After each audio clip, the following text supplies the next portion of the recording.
let me footnote our conversation with every single major move that I've made in my business up until maybe like this year, I'd say, which I think I sort of found my own legs. But every single major move, you have been the seed or catalyst of those moves in my business. You know, It's like, should I take a left or a right turn? You're like, look, here's why I would take a left turn. And I'm like, all right, let me just try that.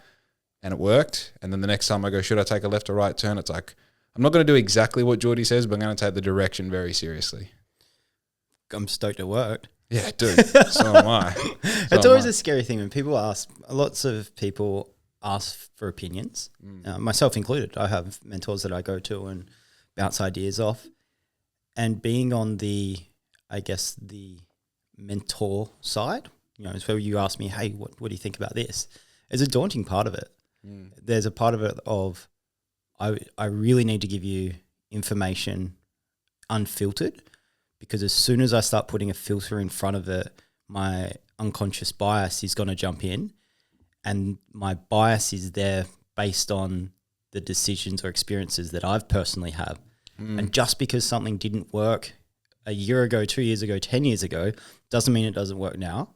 So when you come to me with ideas or opportunities or challenges, there's a unfiltering that I mentally have to do to go, okay, let's hash it out. And that's why we hang out for hours and we whiteboard it and go, okay, I need to put myself in your shoes to see what's there, and then start adding my own personal filter in to go, okay, what experience do I have here that I can share to say, hey, I was in a similar situation, I did this and it completely fucked up. Yeah. Because I've had more failures than most. From the outside, it might look like, oh, wow, look at him, he's doing great. No, guys, I've fucked up so many times. And when you ask or somebody else asks for advice, I want to give you the warts and all. Yeah. Like, we've got a pretty special relationship to the part of like, here's my bank account, check this out. Yeah. And you do the same to me and we celebrate our wins, and equally we've both gone, check out this, look how negative we are. Yeah. And it's comforting to kind of bounce that off each other. Yeah. I was thinking driving over, because I thought you might say something like this. It's kind of rare to find somebody, well, you know, me to you, you to me, that you genuinely just want them to do good. Like, I don't care. I want you to be massive. And anyone else that I talk to, I want them to be massive. Yeah. And that only comes from experience, I think. So when you're asking for advice from people, I think as the person asking for advice, you have to have your wits about you to go, and this is what you just said, I'm not going to listen to everything he says because he can be wrong. And my tools or experience or ability is different to his too. Yeah. Yeah. It's funny. I've got like 12 things to say from what you just said. There's so many great points in there. I think starting from the back and we'll work to the front. One thing I had to learn is to pull you off the pedestal and humanize you. Because I always used to go like, this is exactly what Jordy said. This is it. And I think, you know, I'm sort of contradicting what I said. But if you go back 12 years, 13 years when I first met you, it's like, I think you were in a very similar situation 13 years to what I was 5 years ago. Now I've had the benefit of accelerated returns because I get to learn from all the mistakes that I could have potentially made in situations that I brought to, and you're like, oh, okay, cool. Sort of feels like this.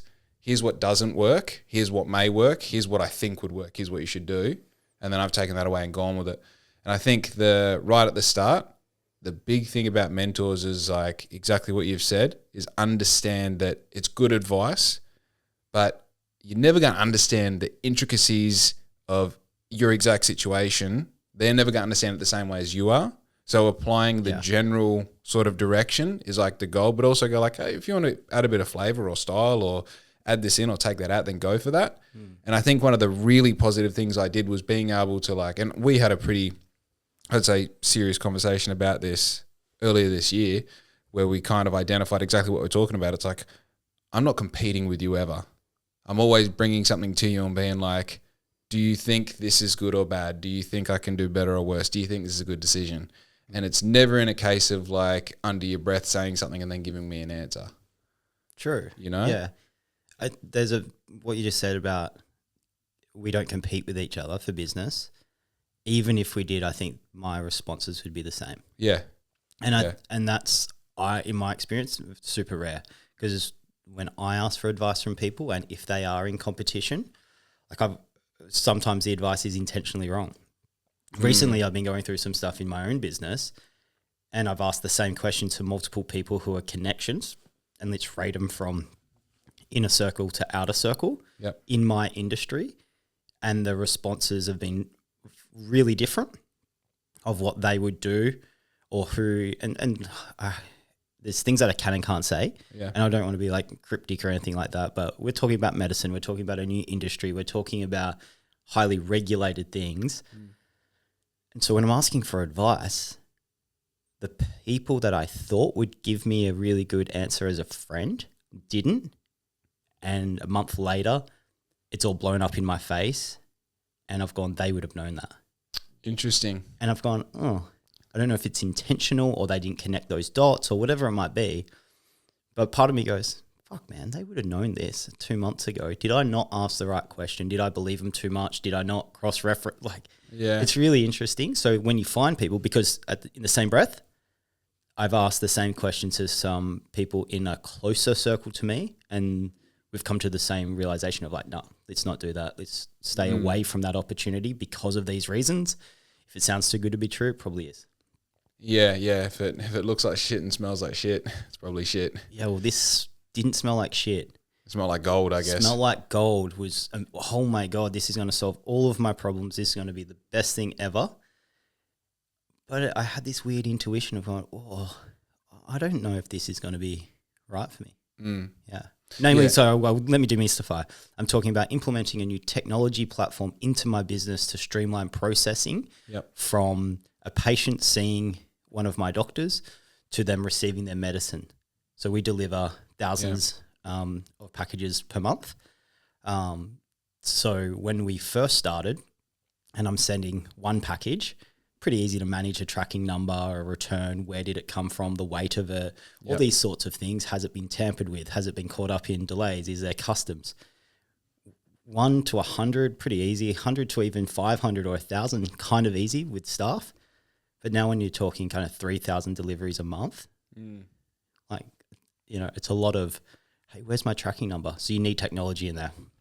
Interesting. And you're looking for a solution that sort of allows that scalability. Yeah. And inside of that beast, you've got payment, you've got critical medical information, which is, there's lots of laws around how that's securely saved and stored and shared. You've got tracking integration to different shipping couriers. Okay. And unlike sending a T-shirt, I'm sending a scheduled drug.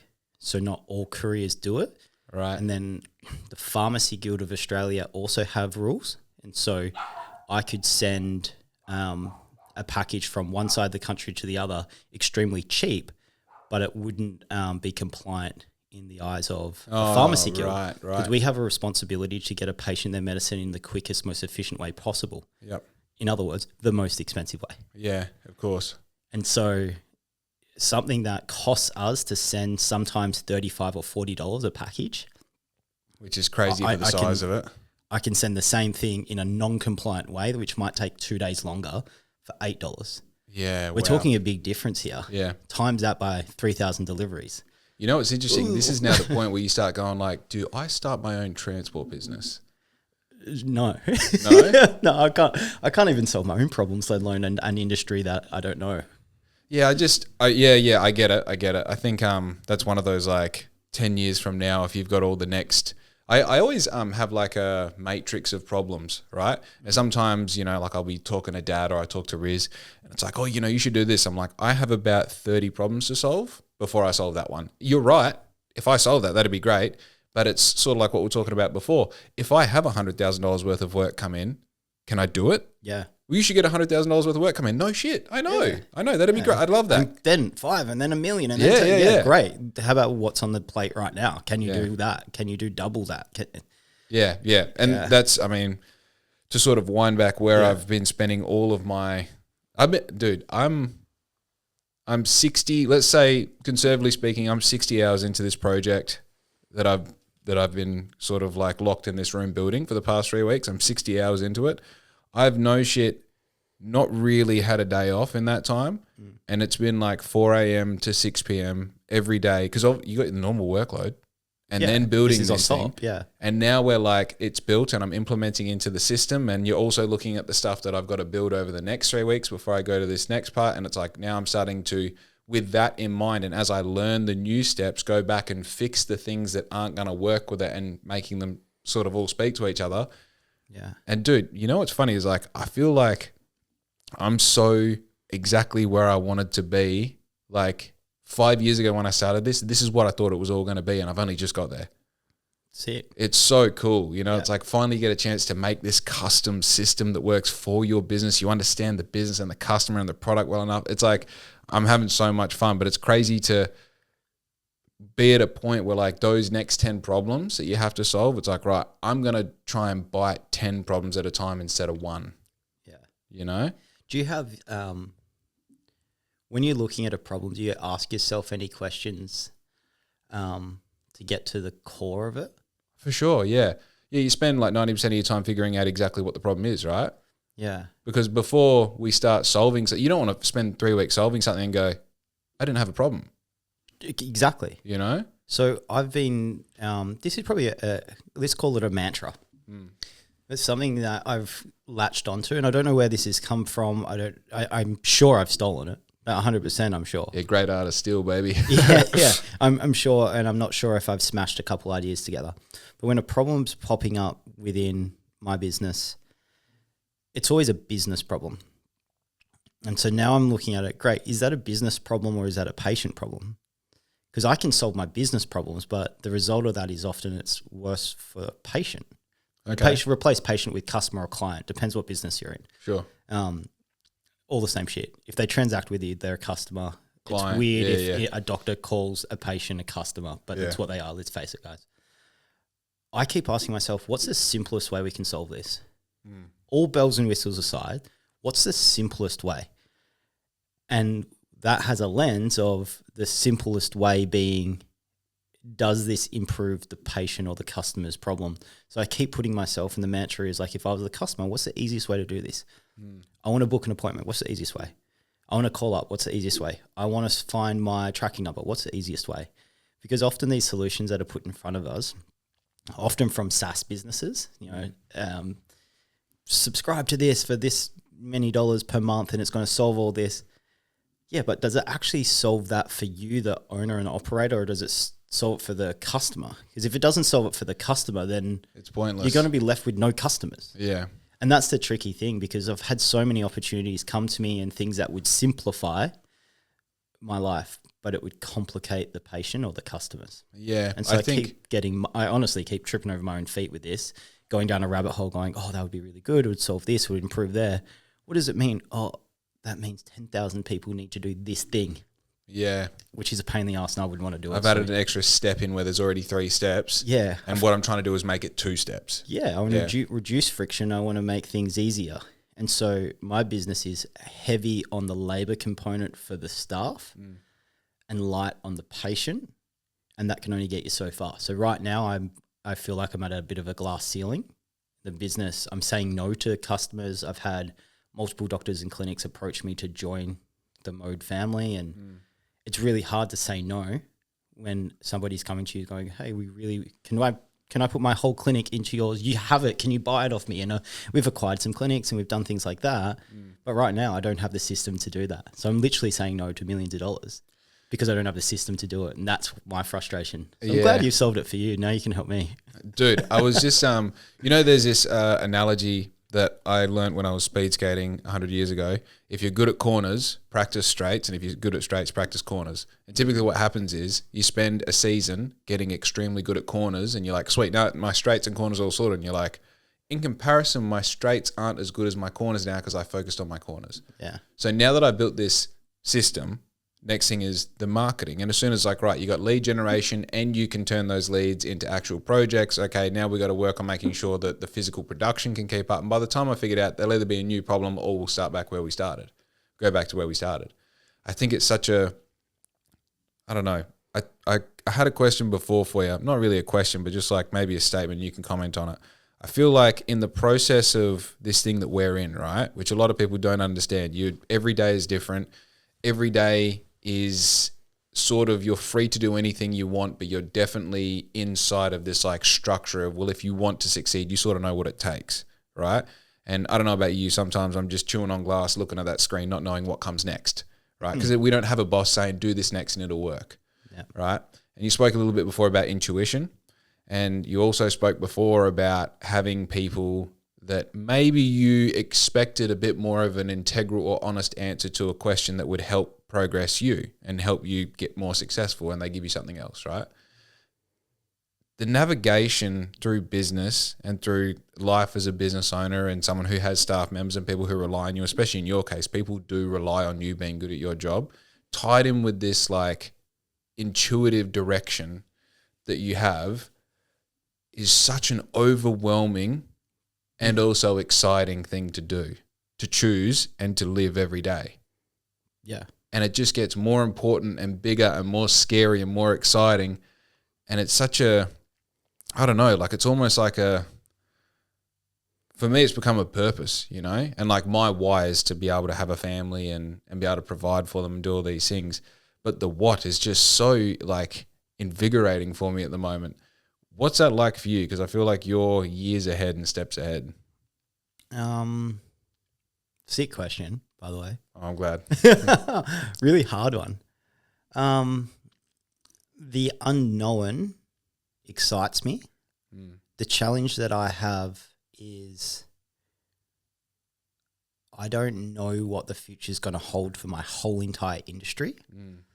There's a lot of things happening. There's companies being brought, things being sold. There's a lot of movement. And this happens in every industry, but there's a lot of movement. Got to remember, when we started Mode, we were the first 3 clinics that do what we do in the whole country. Yeah. Now there's hundreds. And how old is Mode now? 5, 6? October's 5 years, but we really started this in 2017. So 2017, so dot points, I guess, for anyone listening. Mode Healthcare, we're a proactive healthcare company. We specialize in treatments that no one wants to touch. Right. Basically, they're brand new, they're highly regulated, they're really difficult, they're really tricky. That's what we do. Okay. So in 2017, I was personally one of the patients that took one of these treatments and got amazing outcomes for it with my now business partner, Dr. Matty Moore, who's been on the podcast, right? He has. So Matty and I started this unofficially, I guess, in 2017. He was working at a Dundrum Medical Centre, and I was kind of the silent guy in the background helping structure a business and figure out if this is, as an industry, a place that I should invest my time, money and effort into. Answer was yes, but we didn't really open till like the end of 2020. Yeah, okay. End of 2020-ish, something like that. Yep. We're ready to go 2019, COVID hit. So I think we were ready like October 2019. Let's not open over Christmas period, really tricky. Let's wait until next year or maybe the next financial year. Sort of blessing in disguise, really. Boom, COVID happened. Yes and no. Our model's telehealth, so... Yeah. Operates out of a spaceship somewhere. Yeah, and so at the moment we treat 10,000 patients, 10,000 active patients all around the country. We've got Dunsborough, Bunbury, Perth as clinics. Perth one's closed and I'm looking for a new location. In New South Wales, we have Ballina and Goonellabah, 2 physical locations that next week turn into 1 location in a new town called Bangalore. Yep. So there's 1 doctor over there. And then in Melbourne, we've got doctors as well as a partner at a pharmacy that if patients choose to use our whole entire service, which I highly recommend, all orders go there and is managed by a really specialized pharmacy team. And so then we deliver to patients. Huge. So it's extremely vertically integrated. Yep. But I intentionally cut parts off of the business. Like we don't produce medicine, not my job. We're not a pharmacy, also not my job. Yep. But we connect all those dots in between. Intuition, and back to the original question, is everything that I do is new. No one's done it before. Yeah. So when I'm looking for systems, it's not there. So the intuition part is really big. I'm finding myself pulling back, which is really hard for me. You know me, I just want to run and do things. Like if I fall over, whatever, let's keep going. The intuition part right now is slow down, get extremely good at what you do, make such an amazing experience for the patient. And it's funny because I'm going back to like my core values, which is design and experience. Yeah. The medical part, I've got an amazing medical team. I don't need to mess with that. The care and admin, amazing team there. Yep. I don't need to mess in there. I interject 100%, probably to my own detriment. I definitely interject, but it comes from a place of like, can we do that better, faster, easier? Could we explain that to that 90-year-old in a simpler form? So now I'm really focused on the CX or the customer experience from them seeing an Instagram post or jumping on our website. How can I improve that experience for the new person coming through and simplify things? Back to the question, what's the simplest way to say this in a legal compliant manner? So I'm doing that, and I don't want to grow, which is a weird thing to say. I don't want to grow until this is, I don't want to say perfect because it will never be perfect, but I know it can be better. There's a technology piece which could improve this for lots of people, like lots of businesses. I want to make this contextual for anyone listening. There's always tools that you can use to make things better. Finding the right one that improves the customer's journey is my kind of obsession right now. Yep. And I also know that my customers or patients are searching for other things. So me personally as a patient, I take my medicine morning and night, which is prescribed by a doctor that I go and see. But I also take a like On It, like Joe Rogan's brand. Yeah. Not because like I'm a super fan or anything like that, but they have a supplement called Total Human, and it's like 8 pills in the morning, 8 at night. It works really well for me, and I used it years ago.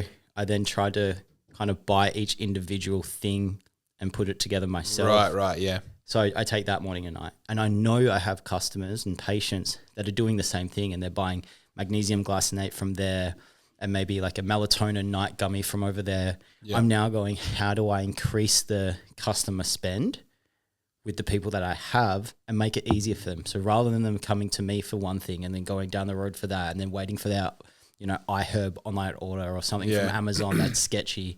There's so much noise in the health and wellness space. I'm this conduit between amazing medical minds and doctors that work for me and with me, and they explain to me the difference between high quality and low quality. And that's how I make informed decisions on what I purchase. But that's like nerdy bullshit. I just want to easily communicate, Jake, don't buy that, buy this one, it's better. Yeah. And I have the trust there. So lots of people trust mode because we've never tried to like Scrooge them or be sneaky anywhere. Like really sell them snake oil. Exactly. Yeah. Like there's lots of times when people will come to our business from other clinics and say, I want this. And we say, no way, doesn't meet our quality expectations. So we're not willing to take your money for that. Yeah. We're not going to sell you that. We'll do everything we can to talk you into another thing because of reasons, and you can make a decision. But we're almost getting to the point now when people start dictating and saying, hey, I want this because I read on Reddit that it's going to be really good for me. It's my responsibility to teach doctors how to have a conversation with a patient who's doing the right thing. They're coming to a doctor asking for help. Yeah. But we now need to communicate and say, hey, I know you want this, and you want this probably for sleep, but there's way better. You read that online from someone you don't know. I actually know, and here's the lab reports, and this is what you can compare. Yep. Some people are receptive to that and some people aren't. It's really, it's super interesting in the experience that I've had. This all the beginning of this iteration, the business was running a drop shipping, we'll call it an experience because it wasn't very successful. But I learned how to use Facebook marketing, learned how to build a website, learned how to join those two things together and fulfill orders. And one of the things you learn in Facebook marketing is essentially creating like a hook, a call to action, like a funnel, a flow. It's going to go from this to that, to that, to that. And you understand these techniques that people are using to get your interest. And typically there's two options. There's you're searching the web because you need something, or a brand is trying to tell you why you need something, right? So the difference is like my lights went out. I go to Google and say electrician, and then I need electrician, it pops up. Or I'm scrolling and I see a bloody dog bed that vibrates and sways or something, and it's like, oh, Louis might like that. I didn't need that, but now I'm thinking that I need it because it. And I think, you spoke before about you're now going, okay, we need to optimize the customer experience. and we need to simplify that problem down to its finest element and go, well, what actually are we trying to solve? Is there something out there? Is there a system? Is there a plugin? Is there something that would immediately get rid of two problems and only give me one, or make this easier, make this blah, blah, blah. And I think the process of understanding that, because we understand that there are those two methods of marketing, there is, you need this, here's the answer to it, or you have money, so I'm going to tell you why you should spend it on my stuff, sort of illuminates this reality where we understand that as people who solve problems, don't tell me what my problem is and sell that to me. Let me bring my problem to you and solve that. And what you've done is sort of turn that around. So you know that people are going to go, I'm trying to get the most out of my day, out of my week, out of my life. I'm trying to be there for the people that I love. I'm trying to do well at my job. And I think I might get that through adding zinc to my diet. Or I might get that through, for me just recently, it was L-theanine, which is... Do what? 100%. Cool. ADHD? I guess so. Yeah. I guess so. Yeah. And like, I'm at the point now where, you know, I mean... Sorry, just asked you a medical question on camera. But dude, it's really good for that. Magnesium glycinate at nighttime, L-theanine. Yeah. I've seen lots of people come off heavy reliance on dexamphetamine. And when I say I've observed from the side. I'm not a doctor, guys. I don't know anything, but all I do is watch things happening and go, wow, amazing. This person came in with a shoebox full of drugs, and 6 months later or 6 weeks later is a completely different person with no shoebox anymore. Dude, I'm talking like dialed in. Like I said to you before, like I've just finished like a 60-hour project on top of my normal work week. I would 100% say it's not possible without L-theanine. Sick. I don't take L-theanine, and it's a notable difference from like 9 o'clock in the morning to you know what I mean? Like, because I take my little stack that I make for myself. Literally what you said before, getting bits and pieces from everywhere. That's what I do. And I take my little thing at like anywhere between like 4 and say 6 in the morning. If I haven't had it, like it's my weekdays are dialed in. Say it's a weekend. I've ran Saturday morning. You know, I've come home, forgotten to take it. By lunchtime, I'm like, something's wrong with me, because I've got used to the idea that I can handle all of the thoughts that I have at once. And when I don't have L-theanine, I can't. You know, it's like, it's very confronting. I'm like, something's wrong with me. Like, I feel like I need to do half of the washing and some of the mowing and, you know, do 3 dishes, and then like I've somehow achieved something. When I'm on L-theanine, I can manage to go like, do the dishes, finish the dishes, do the mowing, Yep. complete the mowing and do the next thing, you know? Yeah, it's like you're executing a task. Right. To finish at once rather than doing 4 things which ineffectively. is ADHD and sometimes OCD, but no, mostly ADHD. Right. The point I was making here was the concept of like, I don't know, there's a few things happening. I feel like as business owners, you have to be good at multiple things. You can't really, like a doctor who's very good at being a general practitioner, right? And then sometimes you might find that you can tell me, do you have to help them with communication skills because they have all the information but don't know how to effectively communicate that with the patient? You're like, here's maybe some strategies or methods, right? Yeah. I find that one of the skills that you have to hone in on as a business, like let's say owner, leader, whatever you want, is marketing. You have to understand that A, we're trying to market something, and B, everyone is trying to market something to us. Yeah. And in that, we're a product. We are a product. So how do I, like, one question that I'm always trying to answer is, how do I figure out exactly what I can do the very best, say no to everything else, and then deliver that the best possible way to my customers, right? Because a customer comes to me and say, hey, I want to use this brand. That brand sucks. I do this brand, and this brand. Oh, you don't have very much range. No, I've got a select range of very good products that I use on repeat because they're great. Because I'll only sell you this jumper once, and you're going to wear it for 3 years in a row, and then come back to me in 3 years and say, it's still going, right? Yeah. You want your shitty brand? Go to any of the other printers and deal with them and get your shitty brand. I don't care, you know? But if you want a quality product, it's going to cost like $15 more, and then yes, I'll do it for you, right? You can also, like, each different type of person that comes to you saying that they're requesting a cheap, a cheaper, inferior product. Sometimes it's like, yeah, sure, no worries, but you're going to be back a lot. It's really good for my business, but dude, I don't feel good selling this to you. I have these ones for these reasons. It holds prints better. It washes better. You're going to use it like this. It's $15 more, but hey, mate, we can go down that other direction, but you're going to spend way more money with me. And I don't feel good about it.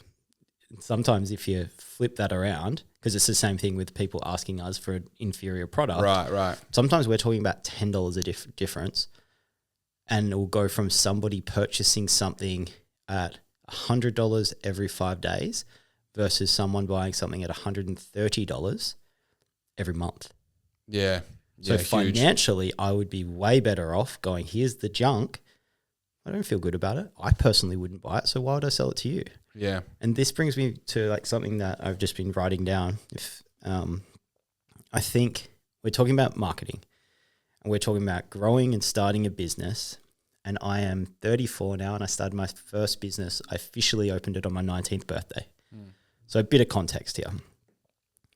I'm coming to realize that a lot of the shit that we're given through content is about fast growth, big growth, lots of followers, lots of likes. And a lot of the marketing stuff that I personally look at is like how to get the biggest reach, which we all want, how to do this, how to do that. I'm now coming to realize that I've got a capacity in my business, and that's what I need to fill. If I have 1 million website visitors a month, what am I going to do with it? Right. I don't have the process to do that, nor is that the type of business that I have. Now, that's also potentially, and this is where I get all muddled up, is that me putting my own barriers in place? Right. Right? And so now I'm in an endless loop of going, holy shit. But for me, I've kind of come to the realization that I care more about authenticity and standing next to my product proudly, being the business, as opposed to cheapening things to go big, to get growth, to have this big return. Because we get thrown all these pin-up people that started, the guy that made a hoodie or whatever. Yeah. $1 billion or however, great, awesome. Not me. Yeah. I wouldn't sell that. Like if I invented that thing, I'd go, ugh. I think also like there's this, like I touched on this at the start, like I feel like, maybe I touched it in my mind. I feel like you really made like achievable steps in front of me. Be like, I think I can do this. You're like, I remember when I got the screen printer and I was like, yeah, no, I did a print on Tuesday and I think I'm going to do a print next Monday. And you're like, you're going to be printing every day. Yeah. And because if you're not to waste, man. Well, dude, I was like, no, he's not. Fuck, he might be right. And now, like literally, if you listen carefully, there's prints happening right now. It never stops. And now my whole goal is, how can we be more efficient with the prints that we're doing and then add more time onto it so we can get more volume out of it? Yeah. Right? So you spoke just before about it's actually one of your leads calling me, by the way, but spoke about your boundary and then the actual boundary of your business, right? Yeah. And you chase your tail. So you go, okay, let's take where I'm at in my business at the moment. We do X amount a month. I set the goal of, well, can we do 5 times that a month? Right? That was the question. And we kind of touch back on what we were saying before. Why don't you go 10 times? Why don't you go 15 times? Well, that's sort of 20 problems away from where I'm at right now. I'd love to say, like, let's try and double it. And in reality, that's what I said to begin with. Let's double what we're doing. And I thought, well, if we times it by 5 and we land halfway, we've done better than double, right? And then I find there's that place where you go, okay, I am only as good as what my imagination lets me believe I am as good as, right? So what I built over the past 3 weeks, I could have done that 5 years ago, but 5 years ago, I didn't believe I had the capacity to do it. I'm no different.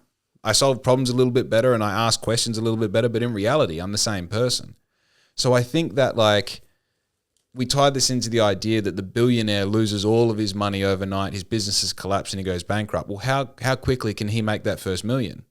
Well, he can make it extremely easily because he knows it's how to make $1 million. He knows how to make $1 billion. So the second time you got to do it, you're like, well, I'd start with a really good product, a really good system, a really good customer base, and I might do whatever works for him, he's going to repeat. That comes from the idea that he knows that it's possible. Because up until recently, I didn't know it was possible to be this guy. Yeah, cool. And now I'm living that guy. And I'm like, well, what sort of guy do I want to be? Because my capacity for actual like results is first determined by how I can see myself achieving them. And that's exactly what we're talking about. Here is the size of my business. And I think it can be this big. Well, it first takes you thinking it can be this big before it can go from this big to that big. I feel like that is the very essence of what people who aren't in business are lacking to be in business. So while I was flicking through my book, just then if anyone's watching, Jake wasn't being rude, I got approached 2 weeks ago by a big company on the ASX. Okay. For the potential of buying mode. Really? We're not for sale, but I'll have the meeting. Yeah. So I had to do some sums, and so this is me doing sums. Yeah, nice. But when you're saying like, I want to double and double and double, our first year, financial year, we had 2,900% growth. The second year was 1,260% growth. The year after that, 67% growth. Okay. Right? Yeah. A lot smaller.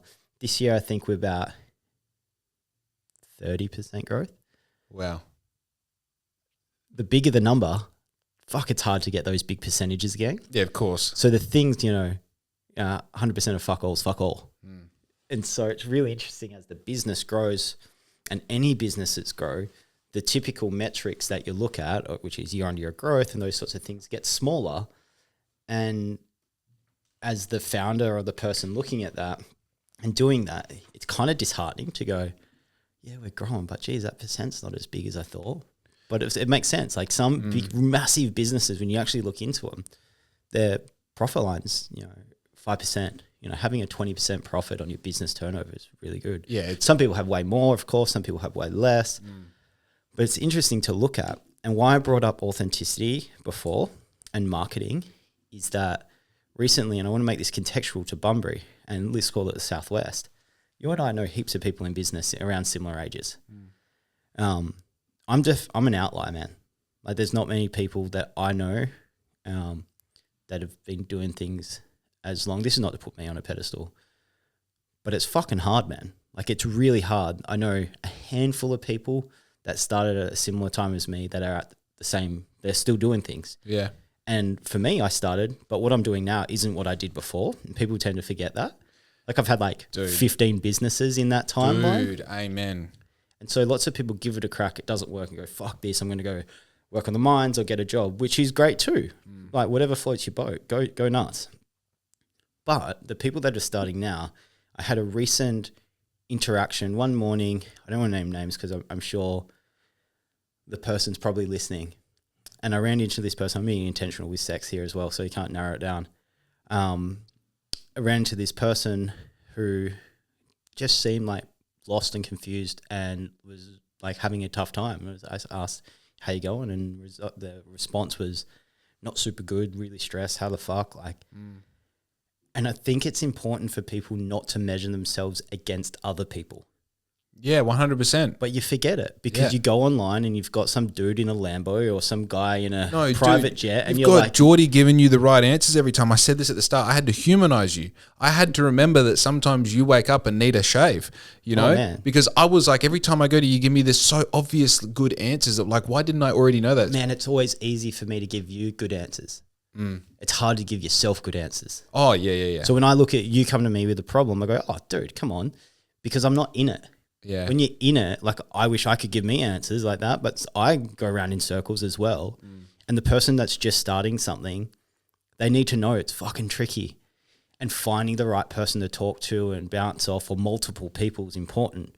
What I've kind of am coming to realize, and why I said authenticity is so important, is that you can choose a direction that you want to be in as a business. And there's multiple directions, but in my lens, from where I'm sitting right now, I could go growth and want to turn into this big thing.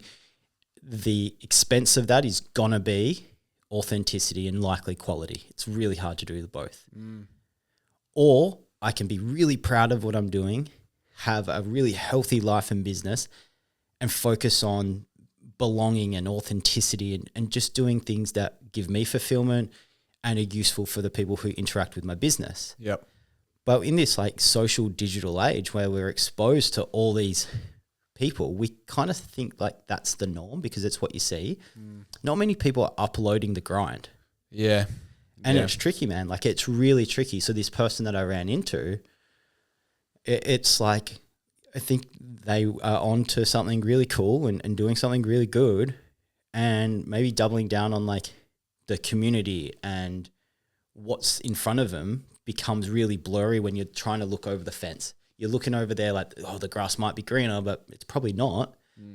And you tend to forget what you've got. And if you just figure out what you've got, as in the customer that comes every day and is really stoked to see you and, you know, interact with that business, that's where the growth comes from. Yeah. Like, you kind of got to do like unrealistic things and unscalable things at the start to figure it out.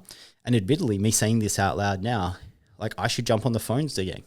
Like, I used to answer every single phone call. Yeah. When we started Mode, it was me, Madison, my wife, and Dr. Maddie.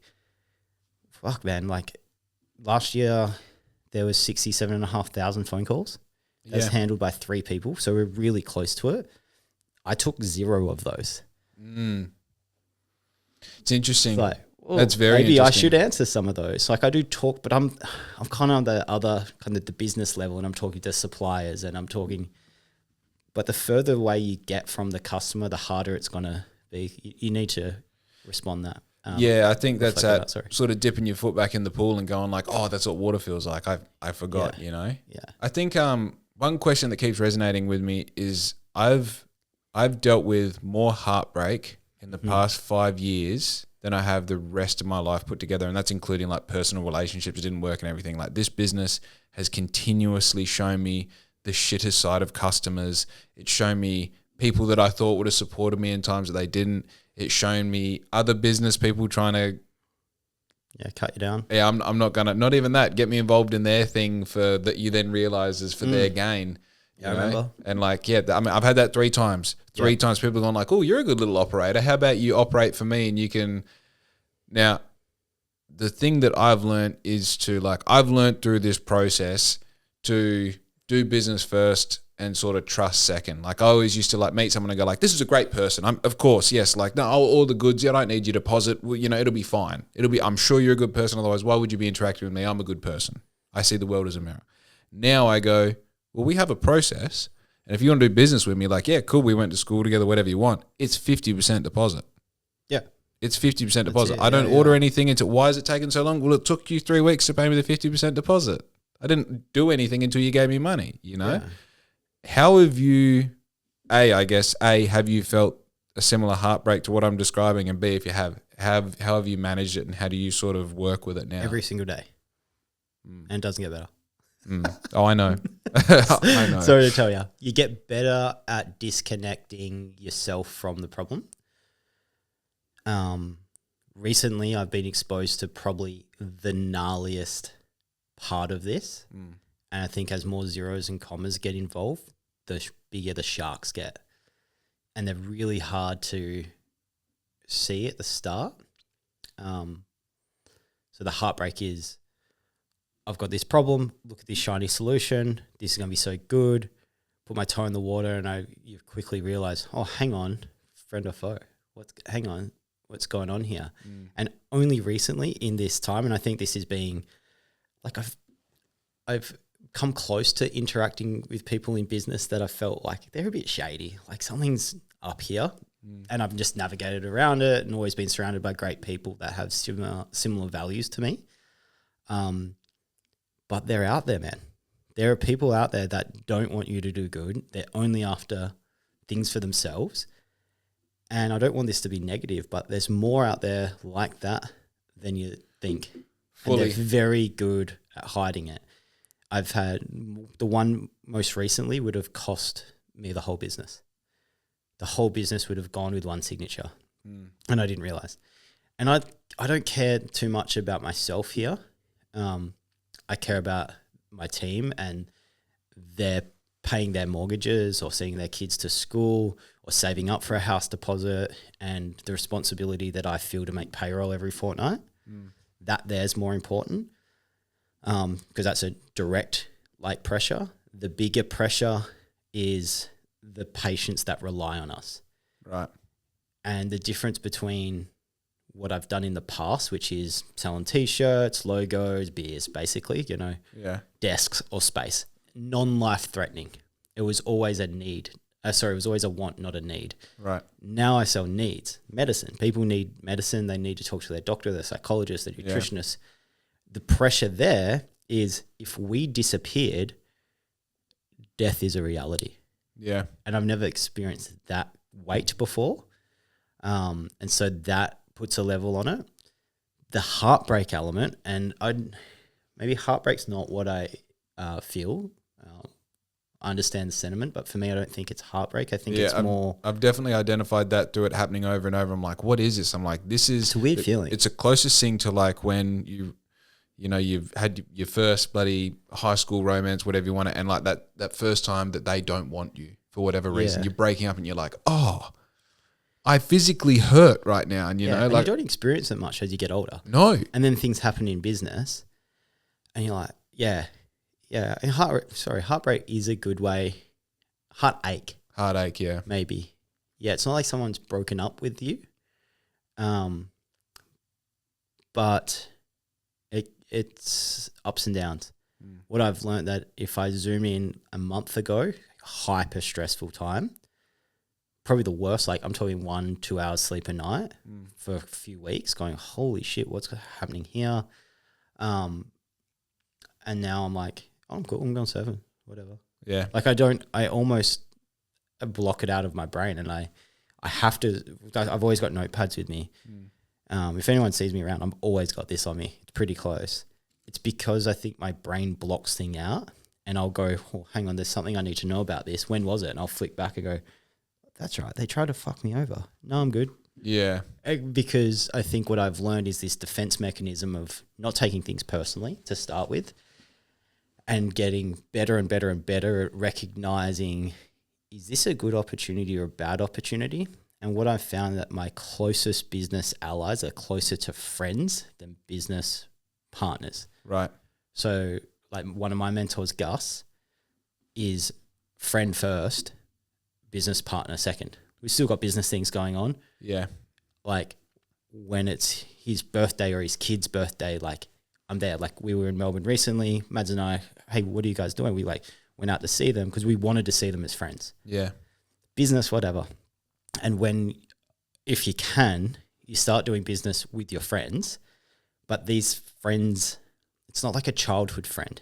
Like I've become friends with them through doing small little dealings and going, I really like how you do that. Oh, Jordy, I like this.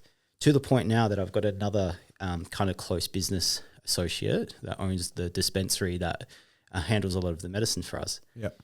And her and her family are quickly becoming really good friends to the point of an opportunity will happen or I'll hear something or think of something and I'll call her and say, hey, Aspo, have you thought of this? Oh, geez, thanks. Can you put me on contact? And so we help. And equally, I've had phone calls from her and she's like, George, I want to help you with this. Have you thought about that? That can save you X% per annum or whatever it is. It might be like moving your FPOS from this or, hey, George, we're going to start doing this. I think it's going to be really good for you. Do you want to be a part of it? Yeah. And they're calling as a friend, not as a business partner. Hey, I'm going to do it. Because there's definitely been times where people will approach you to do a thing, but it really benefits them. Yeah, it's a transaction. I'm sorry this is so cryptic. I'm just... No. I think I understand what you're saying as well because, again, we are highlighting what I said before. We're floating in space. Yeah. Right? We're trying to learn lessons based off the most random experiences and we're trying to get better at random experiencing. All right, well, let's flip this. If somebody was coming to you right now and saying, I want to start a business in Bunbury, because a majority of people that listen to this in Bunbury, someone in Bunbury has just started a business or wants to or has aspirations to, whatever, what would you tell them? Honestly, me personally, Jake, listen to the most recent 20 podcasts. There is I am doing the Hormozy method of explaining in detail everything besides my financials as it happens, and the things that I focus on all the time is I talk about my why more than the what. Yep. Because if you have a really solid why, again, you put me on to Start With Why by Simon Sinek, another one of your recommendations. If you have a why, the what doesn't really matter. No. Because the reason that I can sit there for 14 hours staring at a screen building a system is because I just want And your why is family based. My wife's family. Yeah, so it's got nothing to do with the business. Right. So it doesn't matter if it's Outfit Co or you name it. Dude, the stepping stones change name all the time. This started as me stealing and selling cigarettes in high school. That's where this actually started, right? Then it turned into like I've done everything I do. I was selling popcorn at the markets. I made chocolate molds that I sold at the markets. I didn't know that. Dude, it's crazy. Like I watched this reel this morning about this billionaire who owns the largest law firm in America, whatever. And he goes, it's funny. All of my super rich, old wealthy friends, they all did a paper round when they were young, like super young. And it's like there is something in that entrepreneurial spirit. Like I was my first job was mucking horse stables at 13, 14 years old at stupid hours of the day, right?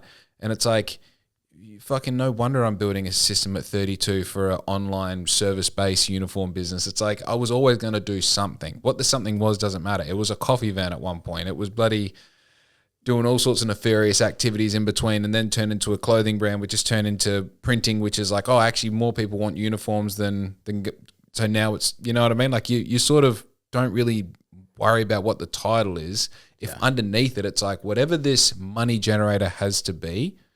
And this also bleeds into, don't look over the fence and go, oh, that dude's making heaps of money selling fencing. I might get into fencing.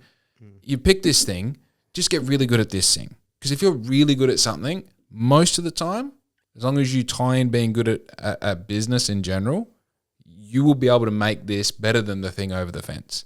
Yeah. You know, water your lawn, get really good at your lawn before you start worrying about what's going on over there. Because most of the time, they're doing the same thing. They're looking at you going, fucking Jake's uniform shit seems to be doing something. It's like, yeah, because Jake's been doing uniforms for fucking 5 years, dude.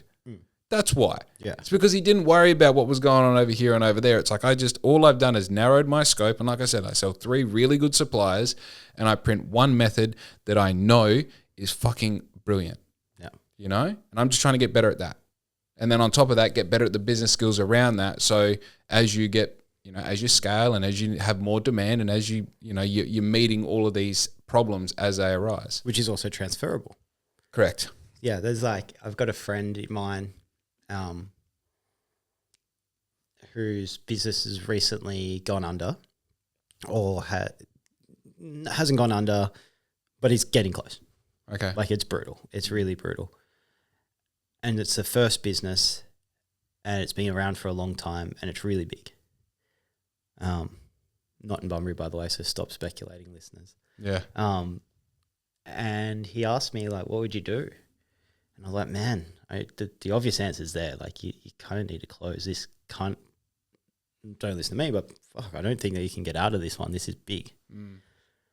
The thing that I realized early was my identity isn't connected to the business.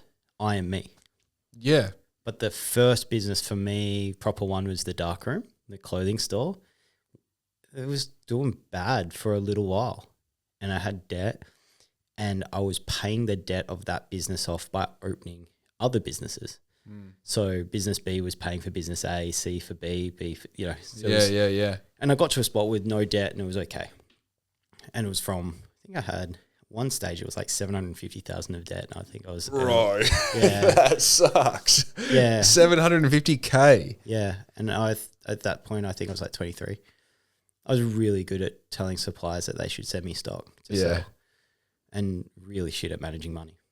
That's not a good combination. Think about this in retail. You buy something for $50, you sell it for $100. Yeah. So you got $50 profit. Cool.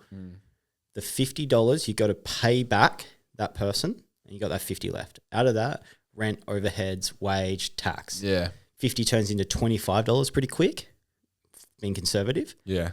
But now I have a $50 hole on my shelf, but I've only got $25 to fill it, cover it. Yeah.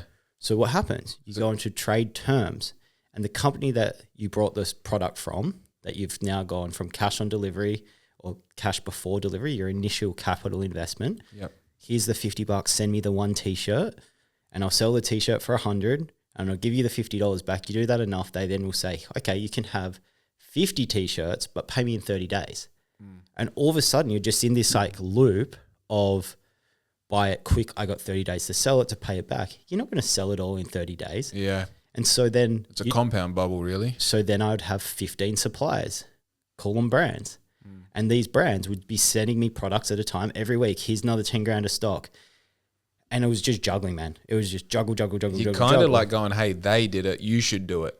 They did it, you should do it. And you're like, I already stock A, B, and C brand. Do you want to be D brand? So it's sort of on their end. Oh, man. And at this time, like I forget the year, whatever that was, whenever it was. Yeah. There was none of these brands here. Subculture didn't exist. There was no streetwear stores. General Pants was like my closest competitor when they were really good, and they were in WA. Like, I had all the brands, man. Yeah. So Vans Vault, unheard of. I had Vans Vault, I had Vans Cali, Vans OTW.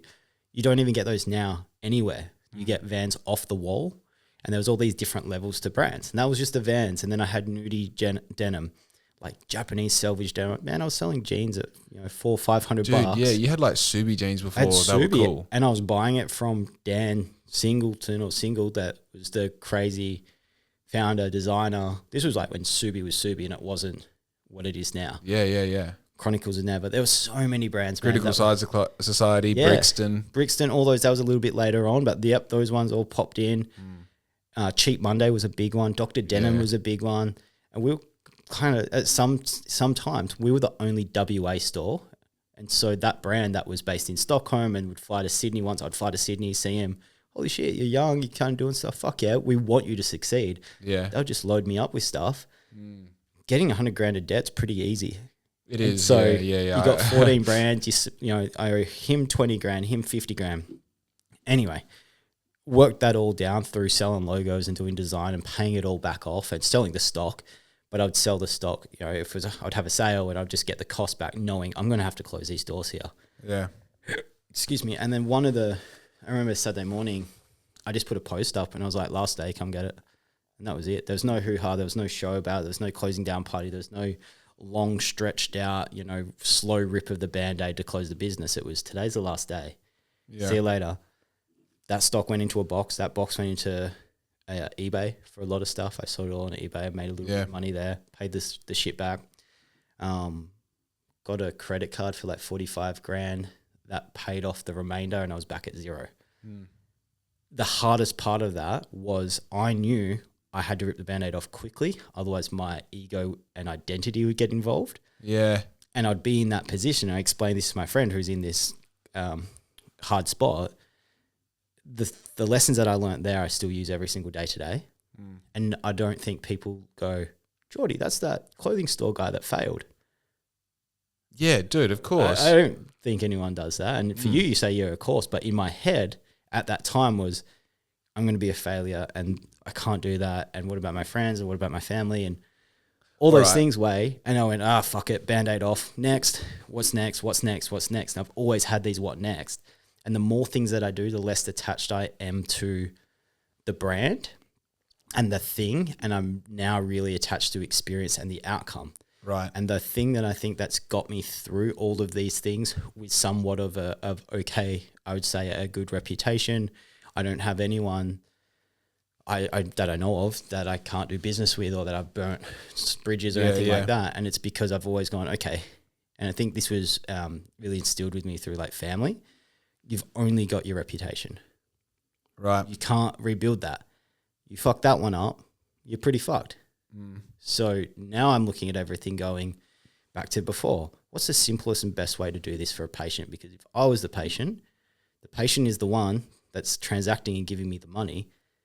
If I fuck it up for them and this business fails and I open something else, well, then they're not going to transact with me again because they're going to go, that's that dickhead that did this. And so authenticity and consistency and making sure that everything's explained the best possible way and trying to do things for the right reason. Yeah. Sometimes stunts growth. But for me, I can go to bed going, I think we did the best possible thing we could for that person today. They might not believe it at the time. And every day we've got problems arising that we're doing the best possible solution for this person or these people. But I believe in time they'll go, no, that was right. That was the right thing. Yeah, I think one thing that you've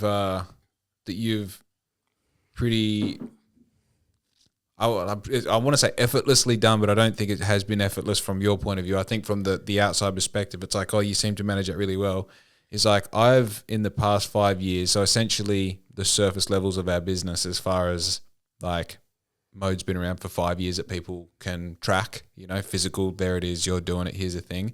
This thing that I'm doing is 5 years old. Your trajectory based off all the experience you've had has allowed you to, like you said, you had 12,000% growth in the first year or whatever it was. 2,000 something, yeah. Right. So now, crazy. It's crazy. To be in the thousands is ridiculous percent, right? Yeah. I feel like you've handled that growth and maintained being Jordy the whole time, you know? Cool, thanks. Because you've, like, as you said before, like, I know plenty of people who are 30-something and in business, and they're taking home, after everything, they're taking home their $100,000, $150,000 a year, and they're like, made it, plateau, ceiling, done. Now I just do this forever, get a couple staff members, take on an apprentice, fucking sick, right? I think the thing that you and I have in common is like, yeah, the house is big. Can it be bigger? Can we buy the block next door? Can we own the street? You know, like I feel like, I don't want to say it's a prosser mentality, but it's that thing of like, well, how much can I blow up the balloon before it pops, and does it ever pop? You know, like there's sort of that vibe there. Dude, I'm going to throw something in here because I am exactly that until Mode started, and I've been around death more. Things have changed. My business is, yesterday 4 people died. Yeah. You know, not because of us, everybody. They were old. We were treating them through palliative care, and we get a message from a hospital saying, just letting you know, or from, thanks so much for your treatment, but my husband, wife, sister, dog, whatever, not dog, but you know what I mean, has passed away. And I'm exposed to it a lot. And you're not exposed to that, man, selling T-shirts or beers or anything like that. And it's not to belittle it, but it's a different 100% thing. On top of that, there's been some people that I think we all know in the community that have died too young. Yeah. In every age. And it might be because of suicide, it might be because of illness, could have been cancer, could have been lots of things. And buy the house next door, the block, all the rest of it was definitely me. And I still have those aspirations. But that's also the thing that gets me in a muddle. It gets me in a tailspin because I go, oh, if I knuckle down and I do this, I could get that thing and make the bigger one. And I forget, and this is hedonism, you forget that at one point I wanted exactly what I've got now. Yeah. And so I'm trying to consciously improve my lifestyle and not my material things. So I'm trying to work now on how can my business operate as effortlessly as possible so that in the business I can get back to doing the things that I like, and you're going to laugh, drawing pictures, being creative. Yeah, of course. So I want to replace me in the business. I think that there will be a better CEO that can do the job better than me, and I should move from that, which is a big ego thing, but not really for me. I would happily, if I could find the person, go, you're me now, do this. I just can't find the person. Yeah. And I want to get back to, okay, well, what lifestyle components would improve my personal life? If the financial constraints weren't there and I could get creative again, because a lot of my work and your work is spreadsheets, I want to get back to drawing and doing experiential things. Like I want to do a Mode pop-up cafe. I want to do working on a collaboration surfboard design with a shaper down south. Yep. A few things like that. I want to make a non-alcoholic beer that's terpene infused. Ooh, and I want that to be in every bar. I'm like, admittedly, if drinking wasn't so bad for you, I would be a raging alco. Like I love a beer. And I consciously have to stop. I have one or two, and I've had a few beers recently, but I stopped for my longest period, which was New Year's until last week sort of thing. Yeah. Great. But I love the social element. Yeah. 100%. So I want to go to a pub and be able to buy a tasty non-alky, and imagine if it was actually good for you. What would that look like? Yeah, that's another thing. I think that goes to that. So I'm 4 months completely sober, 8 months off weed, which, you know, I think my listeners are fairly well adapt now. Like I was fucking from when I woke up to when I went to bed, constantly just, and like in a purely recreational abusive sense, you know? So like getting to a point where it's like, oh, this might be a problem. I'm going to do something about it. I'm doing something about it. I've done something about it. And now I'm committing to the change that I've made. Now that I'm down that path, brother, I can't tell you what I would give for a Friday afternoon fucking Jaws mowing the lawn. Yeah. Like it's something that I like romanticize in my mind, and probably too much. And do you think that if you cracked that, as in if you did allow yourself to do that, it would be a slippery slope and there's no, like once the tap's on, Dude, no. So Because for me, I'm the opposite. So I've stopped both recently, cannabis and alcohol. And I've realized that cannabis stops my alcohol use. yeah. But I use cannabis in very small amounts, extremely small, so not the same as what you were. Yep. But my alcohol use without the cannabis is like your cannabis use before. Right. So like from Friday knockoff, like from Wednesday, I'm like, who's up for a pub dinner? Let's go. Have a couple beers. Love it. Yeah. Not good for me. So I know that, and I've recognized it over years. I think Yeah, so funny though that the small amount of strategic use stops me wanting the other thing. And I think it's an anxiety, to be honest with you. Ooh, dude, this is like, there's so many thoughts popping off. Like I stopped biting my nails when we went to Japan earlier this year for the first time, second time in my life. And when I got back, the reason I did it was because being somewhere outside of the house, basically, because I'm very safe at home. I live and work at home. I don't really have a third space. It's like here and on my push bike. That's it. Yep. I just didn't want to get sick from biting my nails, being on planes, doing this, doing that. Okay, yeah. And when I got back from Japan, I'm like, we've done 2 weeks. What are you going to fucking just stop doing it? You know, every day without fail, I run my teeth over my nails right up to the point that I bite them. Right. And I don't. Now, this is funny. I was talking to Riz the other day. This is like one of my standout huge personal achievements of my life is stopping biting my nails because Sick. I bite them till they bleed. Ooh, You know, like my whole life. I love it. And when I look at like what's going on, it's like this year I've stopped smoking weed. Well, that was last year. I just stopped after a send. I was like, I just knew. Actually, as I finished the night on this send, I was like, What's the set? Ascend, as in, you know, going out partying, smoking cigarettes, yeah, blah, blah, yeah, blah. yeah. I was like, I'm just going to go sober for a bit. I don't know what a bit is. I don't know if it's like a month or a year, or I don't know if that's it, but I'm just going to stop. Yeah. And I did.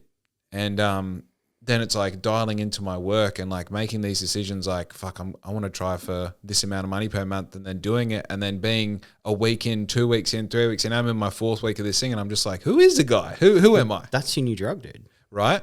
Yeah. So I think where I'm at now is I've removed myself so far from that thing where it's like, I believe that if it was Friday afternoon that I wouldn't even finish the joint. I believe that. Yeah. Whether it's true or not. I think you've romanticized the ritual. Well, this is the thing I want to say as well. You don't have a beer when you're stressed and have a headache and have a win and have breakfast and take a shit. And it was everything for me. It was like whatever event was going on, this would be better with a bong beforehand. Yeah, gotcha. You know? And it's like that is... No, for me, I'm like, I need to sleep. Yeah. And my mind's just racing. I know what will help this. And I'm medically prescribed and all the rest of it. So I use it in a different way. Recently, I kind of haven't inhaled in a while. So just gummies and yeah. I think like if you look at all of my early guested podcasts, I've just ripped for all of them, you know?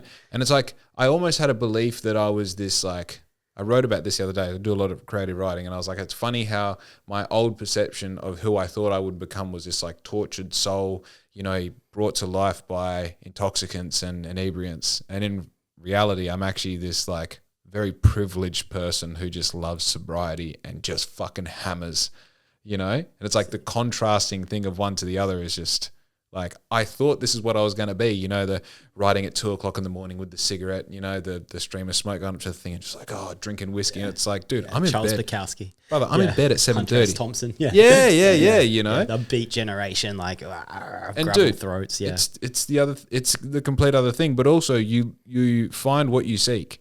And it's like Hormozy doesn't smoke weed. Yeah. You know, Gary Vee isn't smoking weed. I'm not saying that these are the pinnacles of success, but it's like they're definitely not losing at life, you know? And everyone's perception is different. 100%. Yeah. Talking about highs, how's your running going? Brother, I've stopped everything social and recreational in the past 3 weeks. So no running? Nothing, dude. Wait, well, you were running before that. Yeah, it's fucking sick, you know. Because that's a runner's high. I'm outperforming the boys. That's all that matters. Yeah, it's dude, I love it. I absolutely love running. Yeah, it's it was a weird thing that sort of popped up, and then all of a sudden I was like, oh, I'm running 3 times a week and serious kilometers, and like all the boys who have been running a lot for the past, 12, 18, 24 months are just like, hey, how the fuck are you doing 16 Ks in this time and like you've been training for a month? Yeah. Fucking athletes, bloody brother. Good base fitness. Yeah, 100%. Yeah, running's. I've got bad injury from running. Your knees, hey? My knee and hip. Yeah. So I broke my leg in a race in America because I was really into it. Yeah. And that was my drug of choice, running, mostly trail running. And I got invited to do this kind of team event in the US, which was sick. So it was a race from Santa Monica Pier to Las Vegas, 550 Ks through Death Valley. Huge. Unsanctioned, really sick experience. I can tell you about it if you want. But during that, I was the substitute. So a friend injured his hip training, and I was doing a lot of training runs with him. They said, dude, do you want to come? Like, you've been doing the runs anyway, but I kind of joined the crew kind of later. Yeah. So I did it, and I probably shouldn't have, because then under that much load and in a race environment, and you squeeze a bit more out. Yeah, so my calf muscles split. So when I tense my calf muscle, there's 2 calves. Hectic. And that pulled so hard on my shin bone that that's a stress fracture. So shin splint turns into a stress fracture from the muscle pulling with so much force on the bone that it, hairline smashes. Yeah. Never got it fixed properly, never rehabbed it properly. And here I am years later wishing I could run. I do nothing about it though. Like I am completely my own worst enemy. But fuck, I wish I could go running. Do you have a good bike? A good push bike? No, I did get into mountain biking for a bit. Dude, a mountain bike with slicks on the road is fucking where it's at. Yeah, I just can't do it, man. I think it's just fun because this is the thing is my like best mate, lots of them all ride mountain bike, and I got into it a heap. But man, these bikes just get more and more expensive. Yeah. They've all just brought these like e-bikes and it's like 20 grand. And I'm like not that into it. Yeah. Like I do it for the fitness part. What I liked about running was shorts, t-shirt, shoes. Let's go. It's the best thing. Yeah. It's the best thing for that. And also it's just like, doesn't matter about the weather. Doesn't matter about the time of day. Yep. You can literally just There's no variables. Yeah. Yeah. I've been surfing a lot more recently, which is good. I kind of had 10 months off for no reason. Just got my head about it. Yeah. I had a really bad kind of panic attack going surfing solo about 10 months ago. Yeah. Driving just down to Capel Cart, and because I was in that shark attack years ago, it was a gloomy Sunday afternoon. I wanted to go down there and it was just fucking eerie and I couldn't stop thinking about sharks. Yep. And I forced myself to get in. I paddled out. I got one wave and I went, fuck this, I'm going in. And driving back, I was like, why am I torturing myself with this? Like, this is ridiculous. Yeah. Also, so going back to what we were talking about before, so intuition thing, right? We're in a position like, dude, I've fully been in the middle of things. It's like, it's all planned. It's right to go. We're on. And then been at the doorstep and been like, I'm not going out today. I don't know what's out there, but it's not for me. Yeah. I get like that all the time. And I think that like that thing, like you're out there and you're like, it's gloomy, it's this and that's like, I typically need three of the same sign from different places to tell me not to do something. Right. So it's like if I, last night I dream about a dog getting hit by a car. And then I wake up and I watch the news and there's a story about a dog getting hit by a car. I'm like, fucking weird, right? And I go to Facebook, anything to do with a dog in a car, Louis doesn't get walked today. I don't know why, but something's trying to tell me. Yeah, okay. And you got to tune in and listen to those things. 100%. Yeah. 100%. And also then you put that in a business context. Yeah. Man, that's where it starts getting freaky because like, I've had this thing sort of like meandering in the back of my mind, so we'll talk about it. On Sunday, so our wages get paid on Sunday, and this is like, I'm going to be vulnerable with it, and I'm going to be vulnerable in a way that this is a timestamp so that people can understand no matter what my success looks like on the front right now, like I am always just making it work. Yeah. Just. Big moment, anyone listening. Right? So Sunday, overdraft is maxed out. We've got $2,000 in wages and we've got $1,000 in this and that and the other coming out, and I've got like to my name fucking $250, you know, to my name. And like I got a bit of cash and I got my savings, and you know, you've got your GST that you put aside, and you've got, you know, we've got a couple little spots over here, there and everywhere. And I'm just thinking like I not only have wages tonight, but like tomorrow morning I've got a $2,500 bill due with a supplier. And then the next day I've got, you know, this money due. Like it just fucking fuck, you know. Now the one thing I have learned is don't worry, because that doesn't help it. Like if you're stressing out and crying and fucking throwing things around, it doesn't put any more money in your bank account at all. You know? Now, very indirectly, I'm going to explain what happened. Sunday night before I go to bed, I'm like, all right, if I transfer everything out of my savings into my business account, it solves the problem for 12 hours. So I did. Transfer my savings to my business account. It's all good. I wake up Monday morning. I've been paid by 4 clients and I've sold a major asset that I've been looking to sell, which doesn't, you know, it's not one of those things I was like holding my breath. I'm like, please sell, please sell, please sell. But it definitely makes things a lot better, and it puts me in a position where I can pay all that savings back into my account, you know? Now, one of those things is, and this ties into the overall, like overarching topic of the conversation, which is like, I guess it's somewhere between intuition and just sort of like learning as you go. Something good is coming. I imagine something good is coming, and I work towards something good, and I try and make something good decisions to make something good happen, right? And I know that I'm going to have so many more Sundays where I don't know where wages are going to come from, and I don't know how I'm going to pay that supplier, and I don't know what it's going to take to fix it, but I do know whatever this greater thing is, this infinite intelligence that we're connected to as entrepreneurs, it will look after you. Just look after it. Yep. Listen to the signs. You know, like just stay relaxed. And I said this on my Monday motivation, you know, we've got everything going on in the world right now. It's really easy to go like, oh shit, I'm going to fuel my car up. I'm going to fill up jugs full of water just in case. It's like, just don't be scared. Yeah. Don't ever be scared. Yeah. Scared doesn't help you. Be reasonable and be thoughtful in your decisions, but just relax and act as if you're going to win. And typically I've found that's what gives you winning results. Yeah. So funny you say that. So money stresses me out, so I don't look at it.